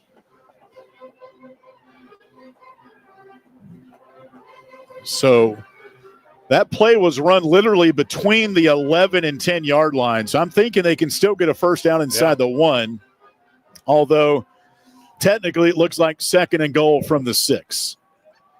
Liberty leading 21-20, 7:45 to play. Snap to Haston. Handoff up the middle to C.J. Hester. Runs it down to the 1. A helmet has popped off of Eli Hall. He'll have to exit the game. Elite Naren will come in to replace him. Eli Hall was motioning to the officials that he had his helmet literally ripped off. No flag, though. So it's third down and 1 from the 2. Flames have had some big plays in tight, short yardage situations today. Hester to the right of Haston on 3rd and 1 at the 2. Shotgun for number 5. Ball snaps back. And a fake of the handoff, and Haston rolls around the right all alone and scores. With 7:08 left, UMass is back in front, 26-21. Nice fake by Hastings there to take that handoff, or fake the handoff, I should say, and easy roll into the end zone for 6 for him. So 7:08 left. UMass back in front. 11 plays, 75 yards. And UMass going for 2 here.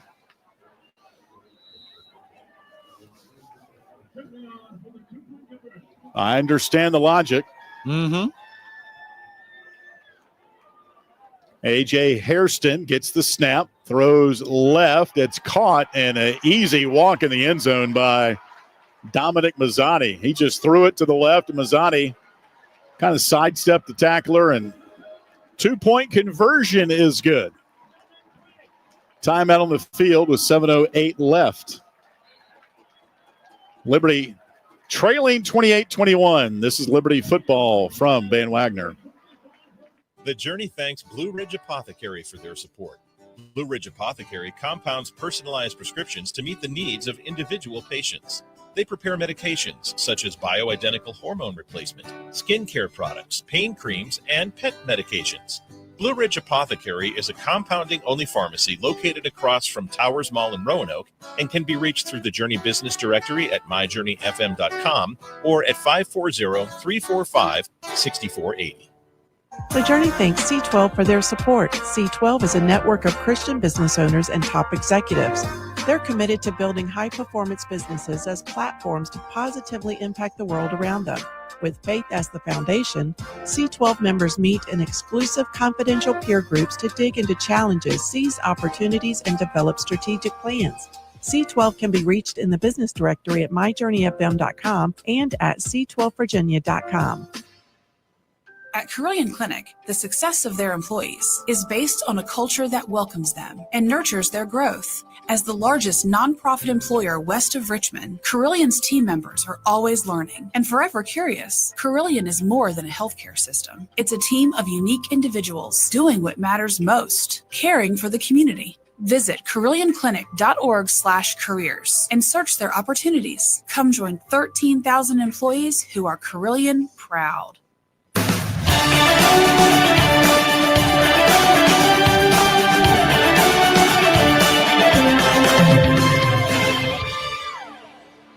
28-21 UMass with the lead. 7:08 left in the fourth. Our broadcast of Liberty football brought to you on the radio in part by C12, a peer advisory network of Christian business owners committed to building high-performance businesses. More information is available at c12virginia.com. 11 plays, 75 yards by UMass, aided by a face mask penalty on the Flames, Dexter Ricks Jr., and 2 third-down conversions, 3 third and 9 and a 3rd and 10 to Jacoby Kenny James. Touchdown by Ahmad Haston, and a 2-point conversion gives UMass the 7-point lead. Here comes the Kaloji kickoff, low line drive. It'll angle to the near side, and it will bounce out of bounds. A flag on that kickoff will give Liberty life at the 35-yard line. Bounds, kicking team, ball will be placed at the 35-yard line. First and 10. Not the kind of penalty you want if you're UMass. Liberty today, 2 80-yard drives in the second half, both of them double-digit drives. Got enough passing in those drives to open up the rushing attack.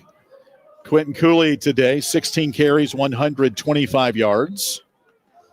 Jacob Jenkins playing a lot for the injured Bentley Hanshaw. Tight end went out in the first half. Snap to Salter, rolls left, stops on the hash, throws near side, pass caught, past the 40 up to the 43-yard line was Elijah Canyon. That's his second catch of the day. He'll pick up 7 to bring up 2nd down and 3. Good strike there from Caden Salter. We mentioned the sunshine maybe having been a problem for some of these receivers for the Flames. They're not going into the sun, looking back at it, shouldn't be a problem. Canyon and Mobley wide to the right. Blitz comes on 2nd down. Handoff up the middle. Billy Lucas, he'll have the first down. Strong run for Billy Knocked down on the far side numbers of the 46 by Jeremiah McGill, redshirt sophomore from Broward County, Florida. That's around the Miami area. 28-21 at UMass. 6:23 left.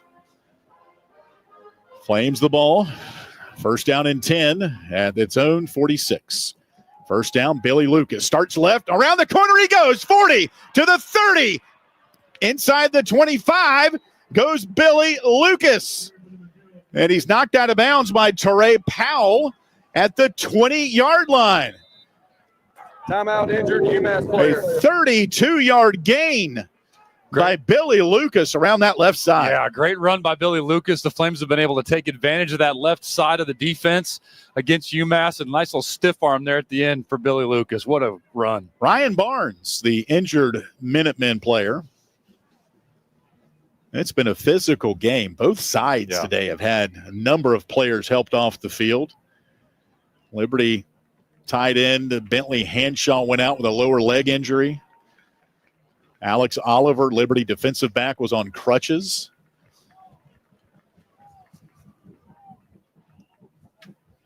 And that was not Ryan Barnes. Pardon me, that was Kofi Asari. First down and 10 for Liberty at the Earth-Right Mid-Atlantic red zone, the 20-yard line. 28-21, UMass.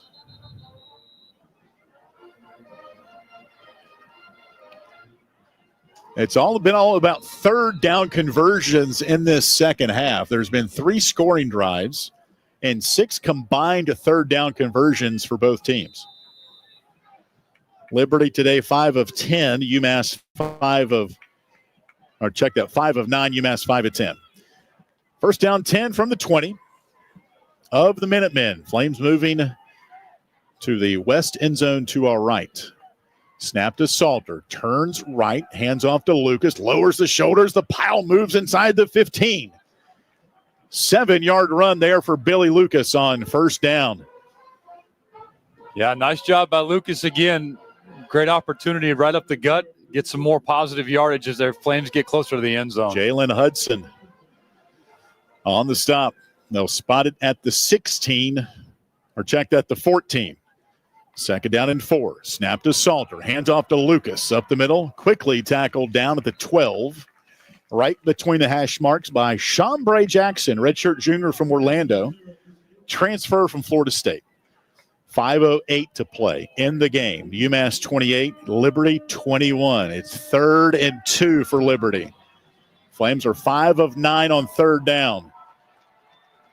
Salter in the shotgun sends Jenkins in motion to the left. Hard count. Bodies move on the right side. Flag is out. It looked like UMass jumped. If they did, it'll be a first down on the penalty. The officials chat about it. UMass points Liberty's way. Liberty points UMass's way. Don Brown pointing My UMass arms are crossed, pointing each way. We don't know. But we hope it's on UMass. And now they're pointing Liberty's way. Ball start. Number 63, offense, 5-yard penalty. Still third down. That's the second time Xavier Gray has been caught up like that in a false start. It was 3rd and 2. Now it's 3rd and 7. That was a huge one. Yeah, difficult penalty there for the offensive line. See if Liberty can get something positive out of this. Huge, pivotal play against the Flames there. It's at the 17-yard line. 3rd down and 7. Snap to Salter. Blitz on the way. Salter throws end zone to our right. Canyon cannot come up with it. He was tied up with Isaiah Rutherford. And it's now 4th down and 7.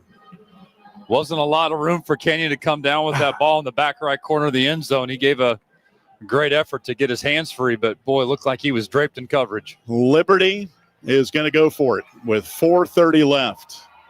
28-21. 4th and 7 from the UMass 17. It's loud in here right now. Yeah. 2 receivers each way. Snap to Salter.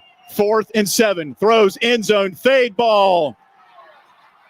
Incomplete. Flag is out, though. The flag has come out from the far sideline. And it's not the official that was on the call. Pass interference on UMass. Elijah Canyon, the intended target. Lake Ellis, the coverage. How does the official that's right in front of the play not throw the flag? Oh, my goodness. It was thrown out anyway. Yeah. By the official up the field from the play. Elijah Canyon, just like we saw a moment ago, was draped in coverage. Pass interference.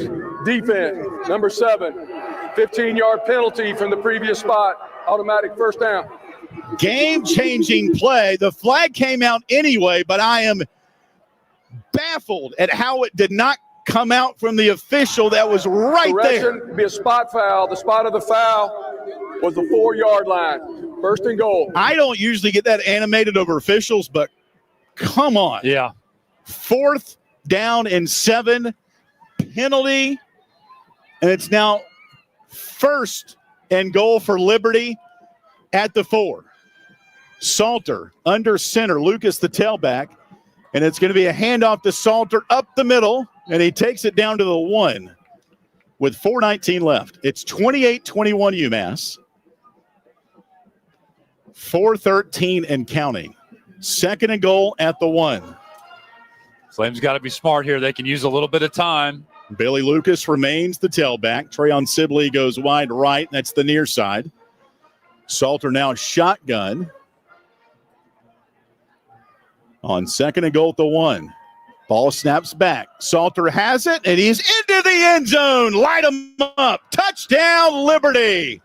2nd rushing score of the day for the junior from Cedar Hill, Texas. Liberty now within a point of a tie with 3:49 left. 28-27. Wow, what a turn of events, AY. UMass leads by 1. And now the most important extra point Colin Carhue has kicked all year long. Snap, ball down, kick on the way, and he drilled it right off the scoreboard. We're tied at 28 with 3:49 left. Timeout on the turf below. Jamie Chadwell applauding the offensive effort on that 8-play, 65-yard drive that helps tie the score. Liberty 28, UMass 28. This is Liberty football from Van Wagner. As a proud sponsor of Liberty Flames Athletics, Carter Bank & Trust offers customized banking strategies and services for Liberty Flames fans and families. This includes banking services along with mobile banking tools through Carter on the Go. Carter Bank branches are located throughout Virginia and North Carolina, including 8 in the Lynchburg area. They can be reached at cbtcares.com. Thank you, Carter Bank, for supporting Liberty Flames Athletics. This broadcast of Liberty Flames Athletics is brought to you through underwriting support from Coca-Cola. Coca-Cola is proud to present today's post-game report on the radio. On your way home, the Liberty Flames Sports Network will go inside the locker room and bring you the post-game thoughts from the Liberty Flames student-athletes and head coach. More information on Coca-Cola is available at Coca-Cola.com. Coca-Cola is a proud supporter of Liberty Athletics. Liberty football returns to Williams Stadium in Lynchburg. Saturday, November 23rd, see Liberty take on Western Kentucky in a critical Conference USA clash. Kickoffs at 1 p.m. Gates open at 11:30 a.m. It's Military Appreciation Day, and the first 4,000 fans will get a Liberty military cap. Enjoy a special halftime show as we salute our nation's armed forces. Liberty football versus Western Kentucky, November 23rd in Lynchburg. Tickets at lufootball.com. Liberty Flames football on WRVL Lynchburg, WBOP Buffalo Gap, WVRI Clifton Forge, WVTW HD3 Charlottesville, WKHK HD3 Richmond, WHRO HD3 Norfolk, WVRL Elizabeth City, WVRA Enfield Rocky Mount, WVRD Zebulon, WVRH Norlina, WVRP Roanoke Rapids.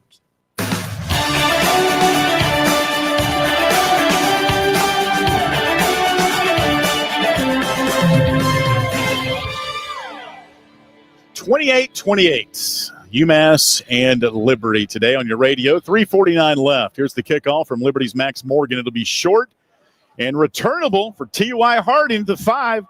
10, 15, 20. Boom, out of bounds. Quentin Reese really hit him hard at the 20. That's a clobber knocker one right there, boys. Yeah. Referees are starting to jump in a little bit here with some of these hard hits. And it'll be at the 20. UMass 2-7 on the year. Their 2 wins, FCS wins, 35-31 against Central Connecticut State and 45-7 over Wagner.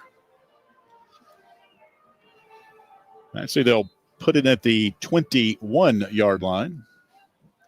Game tied at 28.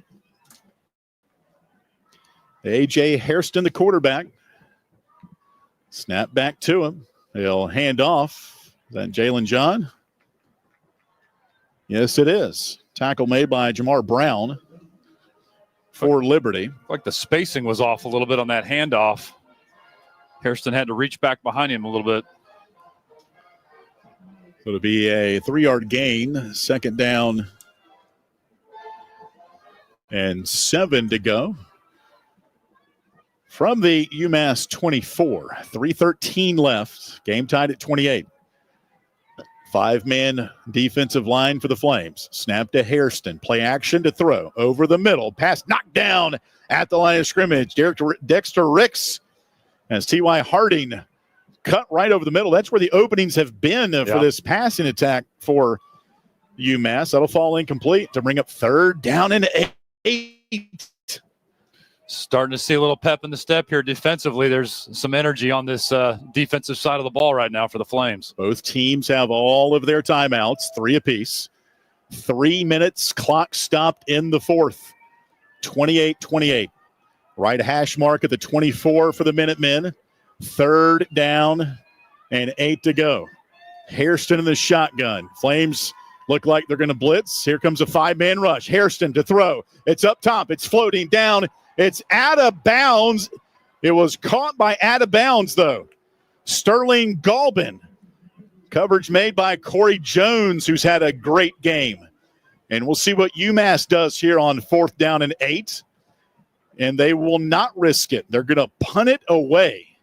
Yeah, and A.J. Hairston, AY, has had a great ball game for just stepping in and grabbing the range of this UMass offense. He's going to be a good player for them. I don't think UMass would fake it here, but what do they have to lose? Yeah. But certainly not here at their own 23. Maybe at midfield. C.J. Kaloji gets the snap. He'll punt it away. Not a great punt. It'll bounce at the 45. It'll take a UMass roll, though, inside the 35.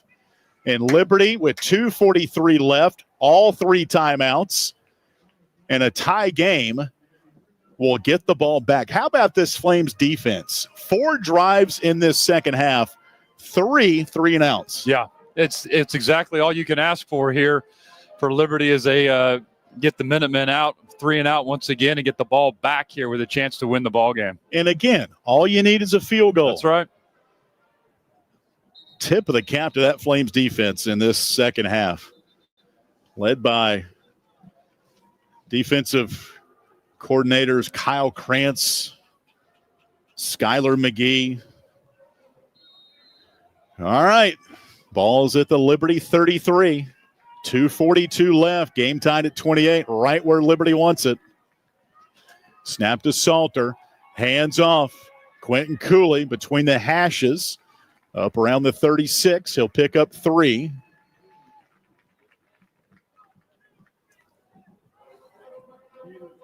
So Jarrell Johnson on the stop. Clock continuing to tick.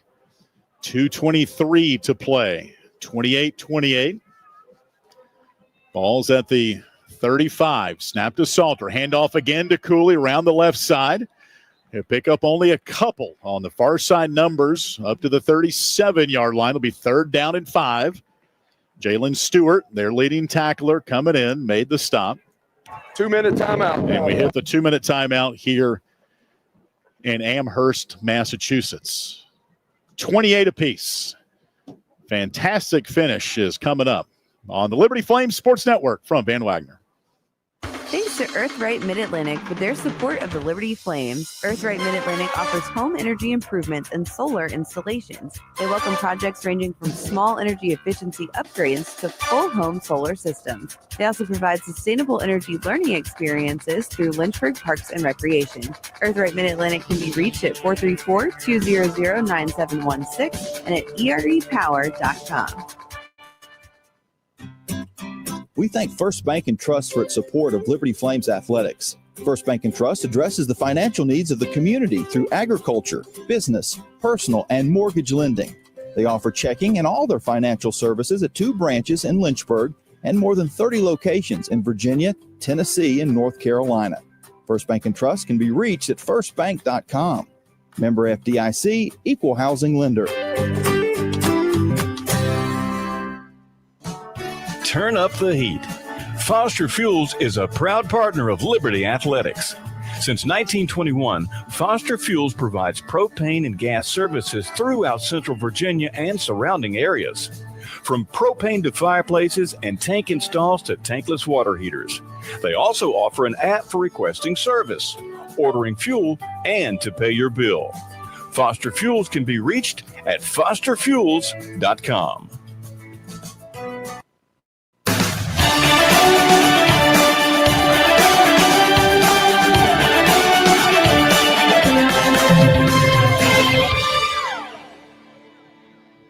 (28-28), 2 minutes left. So Liberty and UMass here today in Amherst, Mass. I'm Alan York. Love to hear from you the final couple of minutes here. You can email us, lfsn@liberty.edu. You can also join us on our Facebook stream, facebook.com/LFSN radio. Here's a score heard around the conference. La Tech 12, Western Kentucky 7, final. Wow. From Bowling Green. La Tech, the upset, sending Western Kentucky to its first league loss. 3rd and 5 for Liberty in this 21-21 ball game. Liberty 5 of 10 on 3rd downs. It's been a 3rd down conversion party in this second half for both teams. Salter in the shotgun's got 3 receivers to his right, 1 left. 5-man rush. Here comes the blitz. Salter on the snap. Throws over the middle. It was batted down. Ball was batted down by UMass. And Liberty's going to punt.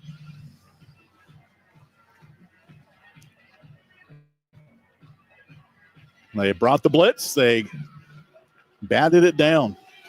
Yeah, Jeremiah McGill on the bat down. Nice job at the line of scrimmage, getting a hand up there, right in the passing lane. Max Morgan to punt. Gets off a wobbly kick. Harding let it bounce to the 20, picks it up, and he's going to get back inside the 10. Flames converge on him and get him down to the 8. Wow. Holy moly. That was a great punt return defensive stop by the Flames. Yeah. With 1:44 left, if you're Jamie Chadwell now, you start burning your timeouts if you can get some stops defensively. Taylor Jackson slowed down T.Y. Harding. And if you're UMass, their field goal kicker, Jacob Laurie, season-high 45-yarder against Miami of Ohio.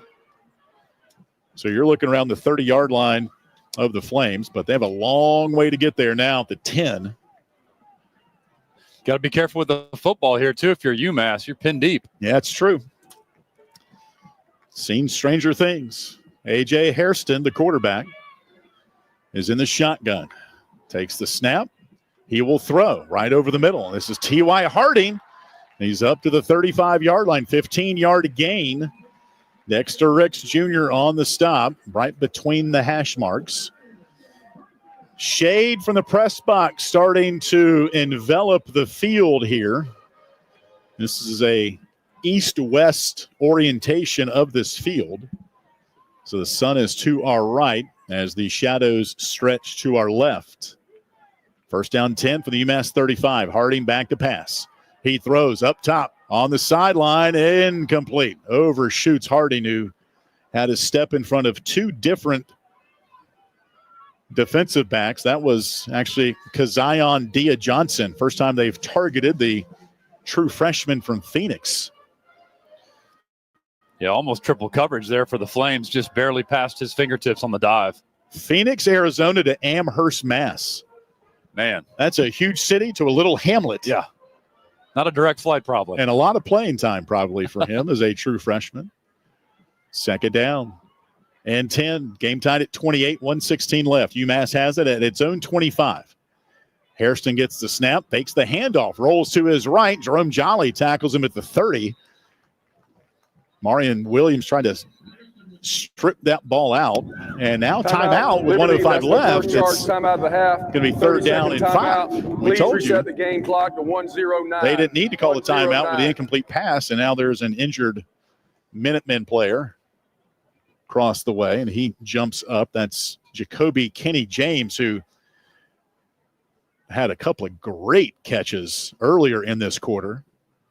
Yeah, that last play looked a lot like the play that UMass scored the touchdown with just a moment ago. Yep. Little bootleg action. Mm-hmm. Fake the handoff and roll around the right. 28-28 our score, 1:09 left. Love to hear from you. Let us know where you're tuning in from. I'll check the LFSN radio inbox. Let's see if Rick says hello. Not today.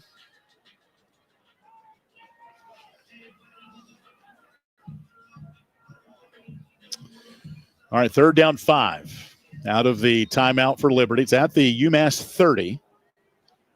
28-28, 1:09 left in the ball game.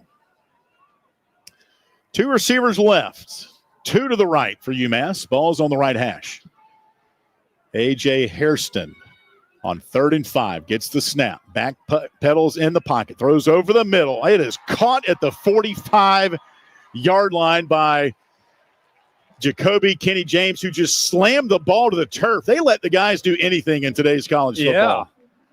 Yeah. And he just went off the field a little bit gimpy, but catch over the middle. And now with 58 seconds left, it gets a little interesting here. UMass at its own 45, 2 receivers each way. Hairston in the shotgun, snap back to him in the pocket, throws right side. Oh my goodness. It was incomplete. That could have been a pick 6 the other way. I was thinking the exact same thing. Absolutely.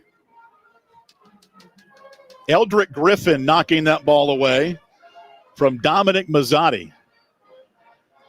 He timed that one perfectly. Second down and 10. He really 44 did. seconds left. If Dominic would look just over his right shoulder, I think that ball would have hit him right in the face mask, and that could have been a pick 6 potentially. Ball's on the right hash, right near midfield on top of the UMass logo, which is stitched in maroon. Second down 10. Snap back to Hairston in the pocket. Throws near side, incomplete. And a flag is out on Dexter Ricks Jr. The officials giveth and they take it away. Meaning, Liberty got a flag on its scoring drive last time, and now UMass is going to give the benefit of a pass Defense, interference. Number 20, be an automatic first down at the spot of the foul. First down. 40 seconds left. I'm not sure about that foul either, boy. They just showed a slow motion replay on the video board. There's a number of plays that. But, as coaches say, you leave it in the hands of the officials, you're not going to win many games. Not what you want to do. That's what you don't want to have happen. It's at the Liberty 47. First down and 10. Hairston back to pass. Blitz on the way. Hairston throws middle. Caught at the 35-yard line. Eldrick Griffin tackles down Dominic Mazzotti. And now if you're UMass, it's becoming believable maybe with 33 seconds left. Game tied at 28. It's at the 31-yard line. First down and 10. Snap to Hairston. Throw near side. Caught by Mazzotti again. Eldrick Griffin tackles him down at the 23-yard line. And a timeout on the field with 15 seconds left. UMass, the first charge timeout of the half, 30-second timeout. Their place kicker, Jacob Lurie, today has a field goal of 43 yards and 22 yards. 1-8. His season-long 45 and a win or a loss against Miami of Ohio. Started his career at Vanderbilt and then transferred to Case Western Reserve. And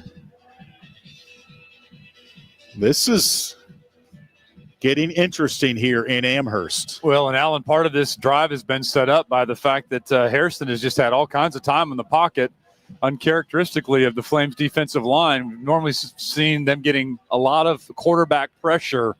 Haven't seen that today against UMass. 18 seconds left. Game tied at 28. Ball is at the Liberty 23-yard line inside the left hash as they move right to left. Two receivers right, one left. Snap to Hairston. He's going to hand off to Hester. Minimal gain down to the 23. And with 10 seconds left, this might be timeout, the chance UMass. for That's UMass the second to charge kick it. timeout of the half, 30-second timeout. Maybe one more. They call timeouts 3rd and 1. And they have one timeout left. Well, they're trying to set up a left hash here, looks like. Possibly. And again, it's well within Laurie's range from what he's done today. There's a UMass coach out there looking at the placement of the ball in the lineup behind the goalposts. It's on the left hash. 10 seconds left. UMass.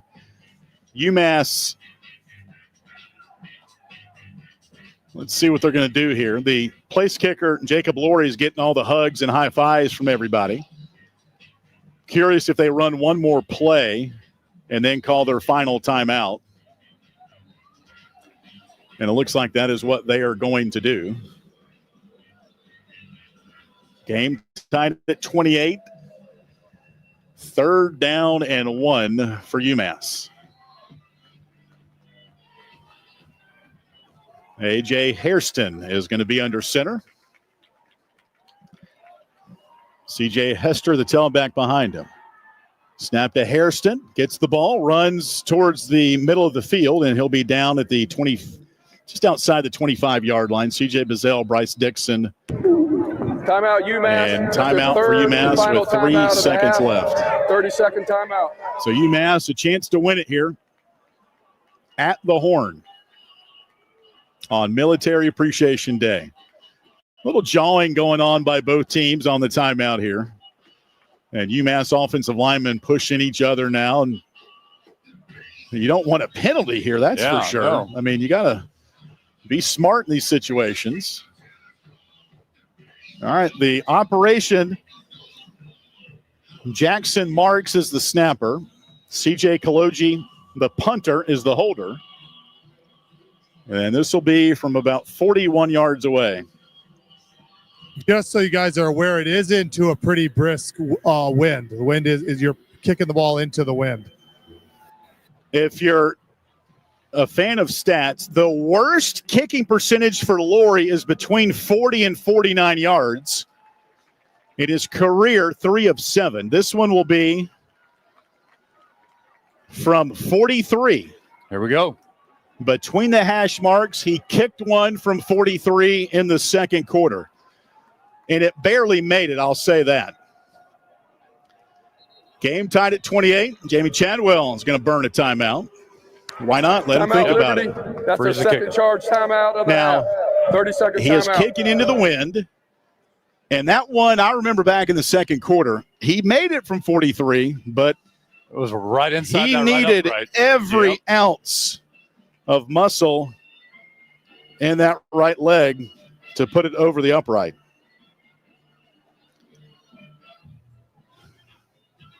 28-28. Liberty scored to tie it with 3:49 left on a Caden Salter 1-yard touchdown run. Liberty then went 3 and out. Or check that, UMass did, and then Liberty had to punt on its ensuing possession. All right, out of the timeout for the win, Jacob Laurie and UMass. Game tied at 28, 3 seconds left from 43 yards out. Snap, ball down, kick on the way, floating. It's up, and it's no good! Wide to the right! He missed it! Zeros on the clock. And all the momentum and energy is on that Sunshine sideline for Liberty. And great job being disciplined. Great job being disciplined by the defensive pass rush on that, or the kick rush on that, to avoid the kicker, but still put the heat on. We're going to watch the replay. He had enough distance, but he missed it by a foot wide right. And Alan, that's the same spot he put the ball in the previous quarter, just inside the upright, but this time when it mattered most, it was outside, wide right. So we go to overtime. Liberty this season faced overtime against FIU and won at 31-24. Jacob Bodner, one of the biggest collisions we've seen defensively, helping Liberty win that game.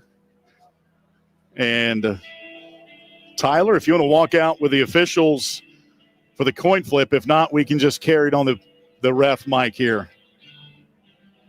Are you guys hearing me down here? Yes. Okay, good. All right. So 43-yard field goal, no good by Jacob Laurie. And we're going to send Tyler out with Quentin Cooley, Liberty captain, for the coin flip in overtime. All right, gentlemen, great 60 minutes. Now we're going to overtime. Each team will get one possession unless the team on defense first scores a touchdown on that play. We've got each team will have one timeout. Each team has a challenge left. The first overtime, if you score a touchdown, you can go for 2 or kick. Second overtime, if you score a touchdown, you got to go for 2. Third and subsequent overtimes, you have it's a 2-point competition. You have the winner of the toss will have a choice between offense, defense, or end of the field. Liberty, your visitor, therefore you call the toss. We have a heads and we have tails. What's your call going to be? It's called tails. It's tails. You want defense? All right, you want defense? Which end of the field do you want to play on? Okay. Liberty won the toss, elected to go defense. 1st and 10. UMass at the 25-yard line. So great explanation of overtime by Gary Patterson. Again, each team gets one possession. The ball's placed at the 25-yard line. The game clock is inactive, but the play clock is enforced. Beginning with the second overtime, teams are required to go for a 2-point conversion if they score a touchdown. And beginning with the third overtime, each team will have one play a 2-point conversion from the 3-yard line. Liberty 9-9 in overtime games. I searched all I could for UMass. I didn't find it. And so I'm thankful it's on this side of the field. Yeah, I was just thinking that. Game tied at 28 on the missed field goal from 43 yards out by Jacob Laurie.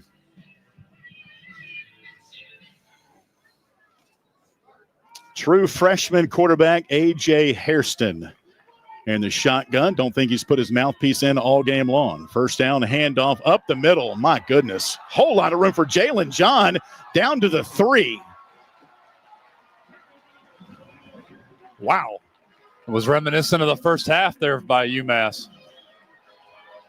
Actually, he's down to the 2. First and goal for UMass. Handoff to John.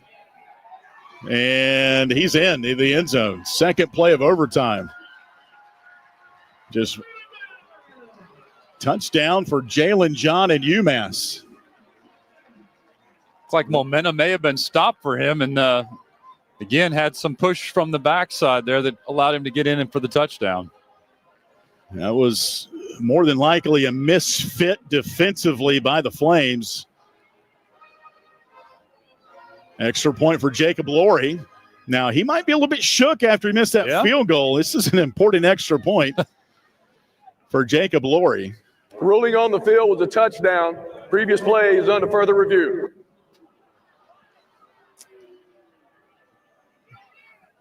So Jalen John, a 24-yard gain on the first run. And then UMass got quickly to the line, and the call on the field is a touchdown. Looks like they're trying to check and see if his knee was down maybe before the ball crossed the plane, but a lot of bodies in there. It's tough to see. We'll have a reaction from the Flames locker room after the ball game. I'll head downstairs and get a couple of thoughts from Jamie Chadwell and a couple of the Flames. 34-28 UMass in overtime. Now Liberty will get a chance to, I say tie it. We're still waiting on the UMass extra point. As they review the spot here of Jalen John's called touchdown on the field. After further review, the ruling on the field stands. Touchdown. So Jalen John with his second touchdown of the day. He's got a career-high 119 yards on the ground. He's just the third running back under a Jamie Chadwell coach team at Liberty to reach 100 yards. Here's the extra point from Jacob Laurie. Snap, ball down, kick on the way, hit the upright! It hit the upright! It's no good! And Alan, you hit the upright! Just called it. You just called it. Oh, my goodness. In golf, it's the yips, right? So Liberty scores. They get an extra point. Game over. But you got to score. Wow. It hit the right upright. It's 34-28, or 34-28. What haven't we seen in this ball game? Oh, my goodness. My word. So now the Flames, you got to get in the end zone. That's right. It was. The snap was a little high as we talk behind the scenes here. Liberty's got to score, though. It's 34-28 UMass in overtime. Snap to Salter, first down. Play action. Salter backs up in the pocket. He now can run outside to the 20. And he's pushed out of bounds at the 18, so he'll pick up 7. Darrell Johnson pushes him out. Good yardage gained on first down. It's 34-28 UMass in overtime. UMass scored, missed the extra point. And now Liberty's got it left hash at the 17-yard line. Second down and 2 for Liberty. Salter in the shotgun, gets the snap, hands off to Cooley, up the middle to the 10, to the 5, and he's down right there between the hash marks. First and goal for Liberty. In overtime, down 34-28. Running with purpose, running with power. Cooley up the middle again. Cooley today, 130 yards on the ground. First and goal from the 5 for Liberty. In overtime, Liberty down 6. Snap to Salter. Hands off Cooley. Up the middle. He'll take it to the 3, to the 2, to the 1, to the end zone. Light him up. Touchdown, Liberty. Quentin Cooley. The overtime touchdown ties the game at 34. His third rushing score of the day. And now Colin Carhew with a chance to win it for Liberty. We've seen Cooley do it so often, just put the team on his back. He does it here in overtime for the touchdown for the Flames. Game tied at 34. In overtime, Colin Carhew for a chance to win it. Snap, ball down, kick on the way. It is Good! In overtime, Liberty wins it 35-34. That's the end of the game. Wow. Great resolve by the Flames to battle back against the wall a couple different times in this ball game. Special teams are the name of the game in this one. We've talked a lot this season of striking the stone. You look back, New Mexico State, scoop and score, CJ Bazell, Liberty comes back to win it, down 17-0 against East Carolina in the wee hours of Sunday morning. And this game in overtime, final stat line, UMass total yardage 426, 423 for Liberty. Man. It went right down to the final play. And a resilient Liberty Flames team wins it 35-34. The touchdown in overtime by UMass put them up 6. They missed the extra point.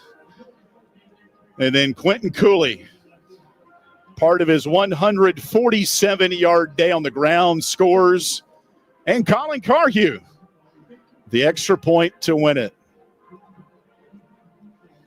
Wow. My goodness. In overtime, Liberty improves to 7-2 overall. UMass falls to 2-8. Coca-Cola postgame show's coming up. I'll head inside the Flames locker room. Jason Prill, Jason Porter will take a deep dive in this next segment of this ball game as Liberty wins it in overtime 35-34 here at UMass. Coca-Cola postgame show's coming up on the Liberty Flames Sports Network from Van Wagner. Lynchburg Nissan has been a proud supporter of Liberty University and an underwriting partner with The Journey. Lynchburg Nissan is thankful for the community support for over 27 years and is committed to supporting community organizations like the Salvation Army. They offer new and pre-owned cars, trucks, and SUVs. Information for Lynchburg Nissan is available at lynchburgnissan.com. Thank you again for supporting your local Nissan dealer, Lynchburg Nissan. The Journey thanks Patel and Dalrymple, attorneys at law, for their support. Serving the greater Lynchburg and surrounding areas, the law firm of Patel and Dalrymple represents clients at every stage of a real estate transaction. For both residential and commercial property, Patel and Dalrymple serves buyers and sellers with personal